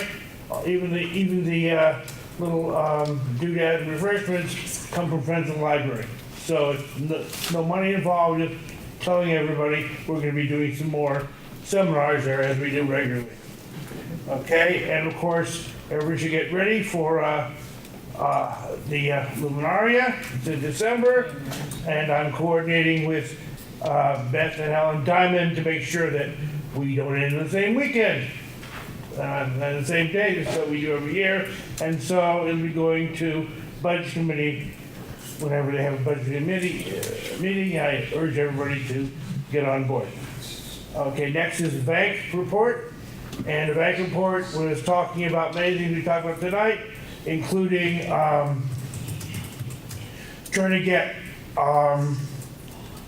the proprietors of these new cannabis shops to be equal opportunity, so everybody has an opportunity to own and operate one, and there's no bias involved. I'm not sure how this is possibly going to work, but they talked about it quite a bit. There wasn't much more in bank, except we had, of course, DWP doing their thing, but it may not be believable, and that's basically what's going on. So I try to make the bank report really small because it may take 4 hours, but if I give you a minute, that's enough. Thank you. Thank you. All right, we're on the bylaws. I have to tell. Public comment? Public comment. On bank or cultural? I just wanted to say for Richard's benefit, because I was at the Studio City Residents Association board meeting last night, there may not be a Winter Family Festival this year because the gym may be in the process of being torn down and replaced, and that is used for storing a lot of things. So the possibility exists that there may not be one this year, so there wouldn't be any conflict in date. Right, I understand that. You'll find that out. Until I make absolutely sure there. Right. Also, because the Cabot de Cahuenga is having 2 of their Saturday offices this year, theoretically, on either one of them, we could set up on one Saturday and do it on Sunday. We'll probably do the first one. Second one's kind of weird, but you know, we want to give them as many options as possible to try to get the price down and also be available to everybody to help out. Any questions? I'd just like to chime in on this covered bank, anybody who goes to a bank meeting deserves a medal. One or head exam, one of the two. Or a certificate. Yeah, a certificate of insanity. But going to Luminaria, we, in our last burst of purchasing, picked up 8 half-size plastic milk crates that will be suitably engraved and spray painted so they don't walk off because they're handy little things. And they're half-size milk crates for your sand, so that all you hardworking people can't fill a full-size milk crate up with sand and they go, "Can you move this for me, Richard?" So I got that going for us. They're People great. said that to me all the time last year. Yes. Yeah. Okay. All right. We are on to bylaws. Now, before we go there, I have to tell you that it has been recommended that we don't weigh in on this. They did not read the entire motion again. This motion was crafted by a couple of lawyers who have bench experience, and they were told what the issues were. They still believe that we're asking for somebody to be prosecuted. We're not asking for anybody to be prosecuted. Unless, of course, they find that. That's up to the city to do what they want to do. It's not our realm. So, And I would like to address that. please, we have the opportunity to work on this and listen to the issues and vote on it. Or we can listen to the people who haven't read the motion and don't think that the lawyers that wrote it have any idea of what they're doing. Anyway, it is our call. We can move along and do this, but the powers that be think, well, we're calling for somebody to be prosecuted, and that is not the object here. Okay, so, all of the board was sent an email by Barry Stone, the email that you and I have received, recommending that, advising the board not to move forward on this and not to address it again in the future. I think the point of what is important here is that what we need to do is, if we want to have a motion that speaks to the elections, that we have to come forward with processes and procedures that we think can be implemented in the future that would be improvements to what's happened and that overcome problems that we see in the past, as opposed to the way this is currently written. And we were all advised that we could have personal legal responsibility if we moved on this. So I, for one, will not vote on this and remove myself from this completely. As a no, I would not go forward with this, and I wouldn't recommend. If everyone has had, okay. Before you guys go any further down this silly road, I would like to speak as the person, the chair of the committee who brought this forward. The city telling us that we cannot, as stakeholders, and me personally as a stakeholder has twice been disenfranchised by incompetence from the city. Not you personally, but people just like you. Dunkoffs in the city clerk's office who couldn't find their hands, so they sat on them. Okay? I have been personally denied my rights as a candidate and as a voter. And the California State Constitution specifically says in Article 1, Section C, which I carefully printed out and then left at home running around getting all the food and cake and stuff for tonight. We are guaranteed under the California Constitution our God-given right to petition our city government and other governments all the way up the food chain for redress of grievances. It's right there, Article 1, Section C. I suggest you have genius Darren ex post facto Martinez and the rest of those clowns that couldn't get a real legal job, read it. Because if this motion doesn't go forward, I will cheerfully sue each and every city person who does it. And I guarantee you, if you look at your limited liability, when you commit or engage in a conspiracy to commit illegal acts such as suppressing my right to free speech, you are not protected by the city government. Okay? We all, stakeholders, have brought these issues forward. There's no doubt that the last election, bad things were done. There's significant reason to believe bad things were done in this election, and all this motion does is say, without naming a single name, points out many of the problems, such as the city arbitrarily changing the rules and the definitions of seats, which is why I wasn't a candidate this time. I would have saved Rob a whole lot of trouble, because I probably would have won. Two, do their damn jobs. Now, if the city is so terrified of looking into what's going on at the neighborhood council election, oh my God, they might find out that this bad thing was done and that bad thing was done, and the city didn't do their job right, and the city screwed that up. If they're terrified of what we're going to find at the neighborhood council elections, which are about as meaningless as a kid's tea party, what's going on at the city election level? What are you crooks doing there? What's going on at the state, the county, the federal level? Why are you so terrified of us looking into, asking you to get off your fourth point of contact, do your job, and investigate what went wrong? I know why. The answer is obvious. They don't want to look into this. Now, you guys all represent the stakeholders. You are all stakeholders yourself. You all witnessed what happened before, during, and after the election. You all know that it was totally unseemly, and it's not just Studio City, it's throughout the city. So this, oh my God, you might face legal consequences. Yeah, the city's afraid they're going to face legal consequences. We're not doing their damn jobs. And whether it's misfeasance, malfeasance, or nonfeasance on the part of the city employees, light needs to be shown in there. What are they doing? What aren't they doing? And if they're doing things they're not supposed to be doing, who's benefiting? So you can go ahead and take the advice of people who don't want this looked into and help them cover up the nasty, stinking pile of gobno that we all know is out there.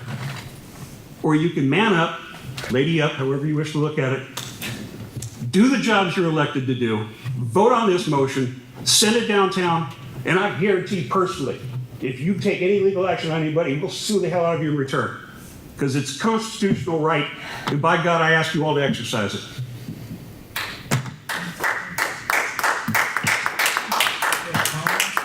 Comments? Are we gonna have comments? Comments, That's my report. Okay. comments, okay. You can have a comment. Sure. I mean, I want to go in order, but I'll just speak. I mean, I think what this motion does is basically, what it does is basically point out some things that might have happened in the past and stating that we would like these possibilities of these things that happened in the past and the allegations of what had happened be investigated. Because the way things ran last time around, basically, there were a lot of indiscretions and a lot of things that happened that people thought that, well, why is this being based on paperwork that was received? A lot of stuff didn't add up. I just don't understand what is so difficult about putting forth a motion that states that it's encouraging the city to go back and look at not specifics necessarily of any particular persons or actors, but basically things that happened that we noticed in this last election. What I should understand, who does this allude to? And why are those, anybody, if anyone it's alluding to, why would they be concerned about this? I just don't understand, and maybe someone can clarify this. What exactly in this motion is opening us up to any type of litigation? And I just would like some clarification from the city. That's my comment. Yes, sir. Yeah, I agree. I'm concerned that there's this email that is meant to chill our action on this, which I haven't seen. So not having seen it, not having read it, but it's kind of looming out there, and I would maybe, if we can in this forum, get some feedback on that. But I do think, Rita, that the point, well, okay, so, but I'm not going to be able to digest it necessarily on the fly, and maybe some conversation might shed more light on it. But the idea that we are seeking process improvements, I think, is a very important one. I think that's a big part of the work that we do as a council. We do it together. We do it through challenging the suppositions that we make, and we see it in our conversation tonight. I think that makes our work better in seeking to understand what has happened in the past and to shine a light on any of these particular problems. I think is the means to making sure that there is some seriousness taken in the process. I mean, I think we can't say that we're fixing anything if we don't have some retrospect that we're looking back at. That's my personal point of view. But I would like to know what the potential risks problems you are. haven't identified. Well, I don't know. What are the direction. Advise us not to. You want to read it aloud? Sure. Have one conversation. Yeah, I'll read it aloud. Hi, Denise and Rita. I'm writing in regard to item number 17 on tomorrow night's agenda. My advice is not to go forward on this item and to not bring it up in the future. I am concerned that your board's continued attempt to refer the individual in question to criminal prosecution exposes the individuals on the board to the possibility of a lawsuit. It is not within the purview of the board to request criminal prosecution by the district attorney. The NC is an advisory body to the decision to the city decision makers, and it is inappropriate for the board as a body to request that criminal charges be filed against an individual. If those in their private capacity wish to report the issue to law enforcement, that is their choice. However, my advice is to move forward and not revisit this issue as a board and not consider the item at your upcoming meeting. Please note that if you choose to continue to consider this item on the agenda despite my advice, you run the risk of having to defend yourself in your individual capacity should a lawsuit be brought against you and/or other individuals of the board. Thank you, and please feel free to contact me if you have any other questions. Best, Elise Rudin, General Counsel for the city. Thank you. And I've got $100 for anybody who point out to me where in this motion an individual is named.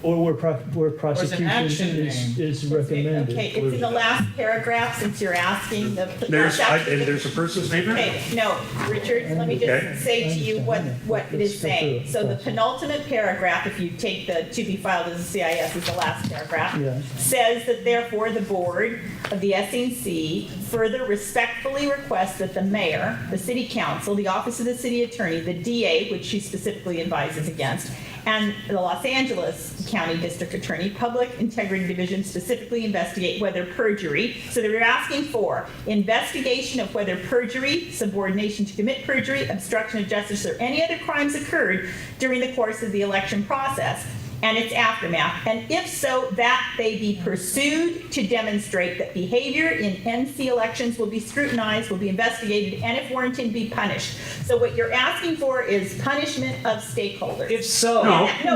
Investigate. No, we're asking for punishment of people who broke the law. I don't see why that's a problem for Okay, anybody. So, because once that is investigated. not the purview, and what we were told by the city attorney is that is not the purview of a neighborhood council. What we should be doing, and I 100% agree with what Richard has said and with what Alex has said, and Richard, what you've said too, is that if there are problems that took place that we've identified in our election, that we should have specific procedures that we want them to employ next time, or changes that we want them to employ next time. And that is what was asked for in two different motions that came before this board, and in a meeting where I wasn't at, this board decided to have an ad hoc committee. That ad hoc committee's purpose was supposed to be to come forward with the specific things that they wanted us to do that they wanted to be implemented in the future, such as addressing the problems with the grievance process, such as addressing how they changed, Richard, you named 3 or 4, how they changed the definition of stakeholders, how various things got changed during the process of the election. All those things you're 100% right about. And all those things we can certainly have a motion about. It's just not something that is asking potentially for investigation leading to potentially prosecution that is not within our thing. We can ask for anything that you've said there related to any of those corrective measures that should be taken in the future. So what you're telling me is other than the last paragraph, this is perfectly acceptable to you? I didn't address the rest of it. I didn't really go forward with it. I only looked to when I read this, I'm just trying to address the question of where does it say that that's what we're asked, that would be what we were asking for is prosecution? That is the issue. And in the rest of it, I don't know whether, I didn't study it enough, Richard, to really be able to answer your question. No one is named. No, And- no one is saying that anyone's named. You asked the question of. They're calling for prosecution of an individual, is what I heard you say. Yes, and that is what it says here, and prosecute. But No, I'm talking about the city's letter. But of an unnamed, if malfeasance is identified, whoever has committed this And malfeasance. I, once again, fail to understand why that would be an issue for anybody other than somebody at the city trying to cover up Okay. malfeasance. I don't think that anyone at the city is trying to cover up malfeasance. They're Then why saying- won't they investigate? Because what they're saying is, we as a neighborhood council are not authorized to go after and ask for prosecution of our stakeholders, of any We're stakeholder. just asking for the law to be enforced. We do that with noise and Richard, drunks and homeless and everything else. This, and I hear you, I've suggested how we can have a motion. We had formed an ad hoc committee. That committee never came through with anything and never, to my knowledge, actually met. And those are the things that we should be doing. We should be addressing the things that you've listed as on a constructive basis going forward, as opposed to a retrospective that would result in prosecution of anybody. Whatever happened, happened. Let's fix what is going on in the future. That's what the council motion asked us to do, and we've specifically been told and advised by the city attorney that if we do this, we as individuals can be subject to prosecution potentially, and I certainly wouldn't want anybody in the board to do that. I mean, everyone can make their own decision. I won't go against the advice of council. So that's where I'm. We're talking about a city attorney that believes that ex post facto laws are legal, even though the Constitution forbids them. However, in the interest of comedy, and because we all have to go someplace tomorrow, I will take as a friendly amendment striking the next to last paragraph, where it specifically mentions prosecution for various felonies the city doesn't want to look into. I have a comment. I think we need to pay attention to what the email that was sent. Look, the reason that lawyers for the city is they can't get a job in a law firm. With all the things that we want to change. Right. If we want to change something, let's come back with The first thing I want to change is the city not looking into the illegal and stupidities that it does every time they hold our elections. And I resubmit that the only reason the city does not want to formally be forced into looking into what goes on in our elections is because they're a microcosm of the other elections where there's that much more fraud going on. They're not going to act on this motion, Richard. We already know that. We've already been advised that by the city attorney. So the board could pass it and nothing will happen because none of these bodies are going to act on this and none of these bodies are going to take this seriously. And the stakeholders need to know that our government that's supposed to look into voting integrity doesn't care. Okay. Well, that's not true. Look, the neighborhood That's not council true. filing motions like this, just like we file on all the things you bring forward, and they go ahead and they pass the law the way we didn't want it. Yep. The reason we do this, and this is another one of my lovely analogies, you all shudder. Passing these things and having them ignored is just like when you're being assaulted. Do you lay back and think of England, or do you scream rape? We scream rape. Why? So when they go ahead and do it, they can't come back later and say, well, you all wanted it. You have a question? Yeah, Or a statement? I don't understand how you could have a committee to move forward and discuss changes for the future unless, the only reason you want to have the committee is because something happened. You need to look into what happened, but we're not allowed to talk about what happened. And they want to investigate to identify what happened. Look at what happened and go, this happened, but we're not allowed to name this. Yeah, this is a catch-22 situation. The city won't formally investigate and come back with what really happened. Yet they tell us we can't do anything, we only have to offer a suggestion to fix what happened, but they won't tell us what happened because they won't investigate it. It's catch-22. Well, then also, a couple things. If you're saying, nothing's going to get done and no one's going to act on it, so we don't have to worry about getting sued. And on a personal note, I've dealt with Elise, and she's not very high up. And she just says no to everything. I mean, she's really afraid of her own shadow and is just covering herself constantly. That's why it was very interesting to see who actually wrote and at what level the legal advice came from. And they're just, it's really the least resistance. Like to table this and so and bring forth. her in. Bring Elise in. She won't come. No. No, she won't come. They will not come. Yeah.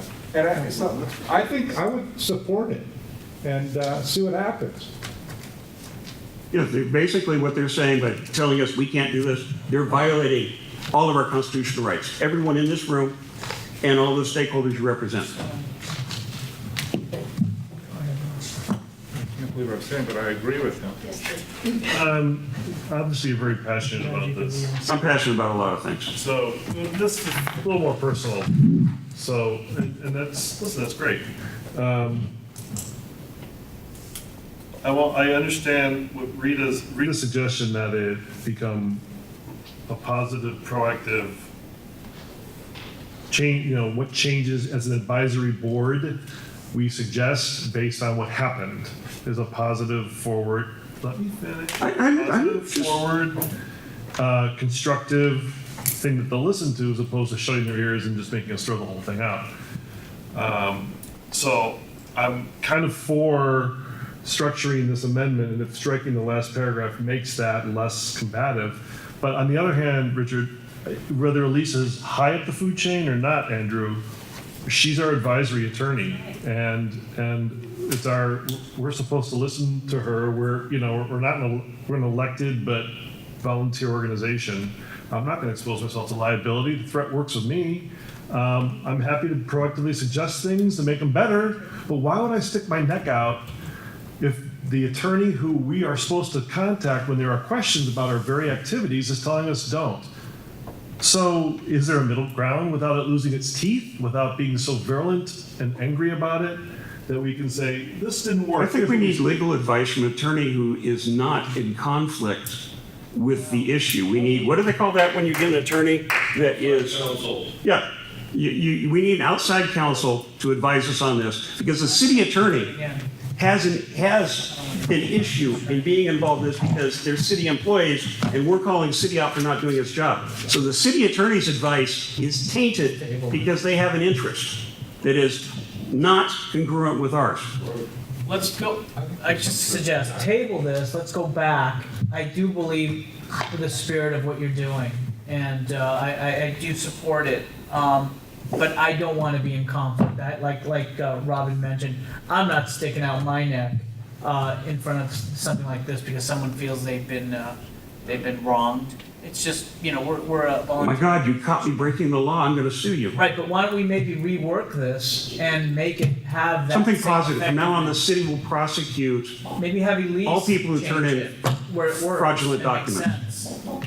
So that's my The city will prosecute Whatever. city So employees that's who my- arbitrarily change Let's call the question. laws, rules. Alex, did you call the question? Yes. Okay. How many people would be willing To entertain this. Can I ask a question before, just real quick? I'm sorry, I know it's late. I'm new to this, so I'm very confused what you guys are even talking about. And I guess my two questions, I don't know if Richard Niederberg, you can. Yeah, I don't know if you can speak to this, Richard Niederberg, but what they're saying is about if there is a crime and there's a victim in a court that says this person did this thing to me, and then you could get sued in response to that. That's what they're talking about, right? We're not charged to go in that area. I think the city attorney was wrong giving us that kind of advice. But at the same time, though, you do have the right to petition the government for grievances. That's right in there at the very first documents in this country. At the same time, though, you may think about basically, how can I say it correctly? You can sue anyone for anything. It may not be worth the effort. It may not be something that's going to benefit us in the long run by taking an opposite position from the city attorney. I don't think it's going to help us at all, even though they're wrong. But so in this, I'm just trying to, so a lay person can understand this. You're saying that not in a criminal case, and it would be in a civil case, anyone can sue anybody for somebody and say, hey, you put my name in the newspaper. We can't even bring information. We can't do that. That's not our gig. We're asking for that. Expression is a better part of valor in any case. Coward dies 1,000 deaths. Let's include the city and let's draft something that, I do believe this shouldn't die. I think it needs to just be reworked and be made where everyone feels that it's effectual, and that's my suggestion. Just on the face of it, reading this and then seeing that email, there are no names named here, and Yeah, we went out of our way to take out everything they complained about last time. I'd be in favor of striking the penultimate paragraph, but otherwise that advice made no sense to me because having read this thoroughly and then read that email, I didn't see how the two related to one another. Okay. Like I said, I'll knock out the last paragraph as a friendly amendment, if that's the difference. We're not attorneys. I understand. You'd have to rerun it by Jeff, we didn't say that. I'm not that, but we're not attorneys. I don't know what she's got up her flipping sleeve. I mean, it's like nothing. Well, right. I can tell you what she's got between her ears. But it's Come the on, intent Richard, to you're a deal with the committee chair. discussion is very clear. Okay. I'm a stakeholder, I speak to I know. three No, people. you're now the committee chair. You have to. I still speak You're to sitting, two you're members. sitting here as a committee chair. We call the question. Okay, and let's, How many people, if you even struck out the last paragraph, would be willing to entertain this? and discuss and vote on it. Because if there's only 2 or 3 people who are willing to do this, it is not, it's not going to fly. 1, 2, 3, 4. I'm not saying I'm against that, I just don't know what we're I talking about. understand. So there's no way this would, this is not gonna go And anywhere. fascism wins again. No, it doesn't win again. Come back. With a positive. I'm positive this, your legal advice is bullshit.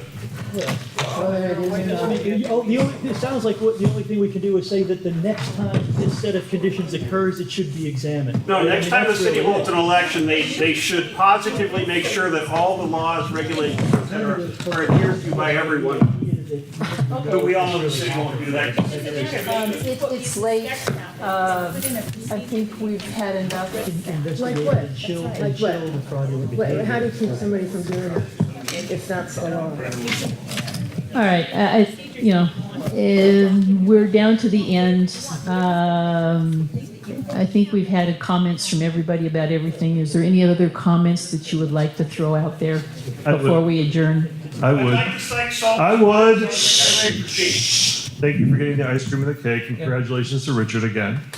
I also, again, want to thank, putting on these events, whatever they are, voting for the money is one thing and planning is another, but the whole board showed up for this and helped with the festival. And I think as a board, it makes us courageous. And the whole board, it gets stronger for it. We get to meet, talk with each other, spend a day with each other.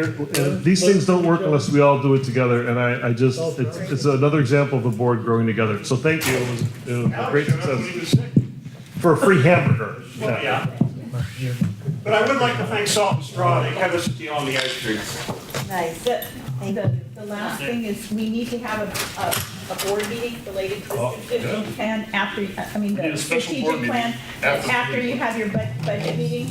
So, we just need to have that in mind, that we need to have a meeting before the end of this month. Yes. So, I just want everybody to focus on. Before the end of June? Let's do it now. First. Can we do it I now? We're all understand. We here. have to. Let's do No. it. Well, but no, we have to. I have to fill out the budget Do we have, thingy. we still have more meeting. Do we have to leave? All the seats go. God. Anyway. Okay, all right. I think we had enough comments and Motion to adjourn? motion to adjourn. Is there a second? We have a second. Thank you. It's been fun.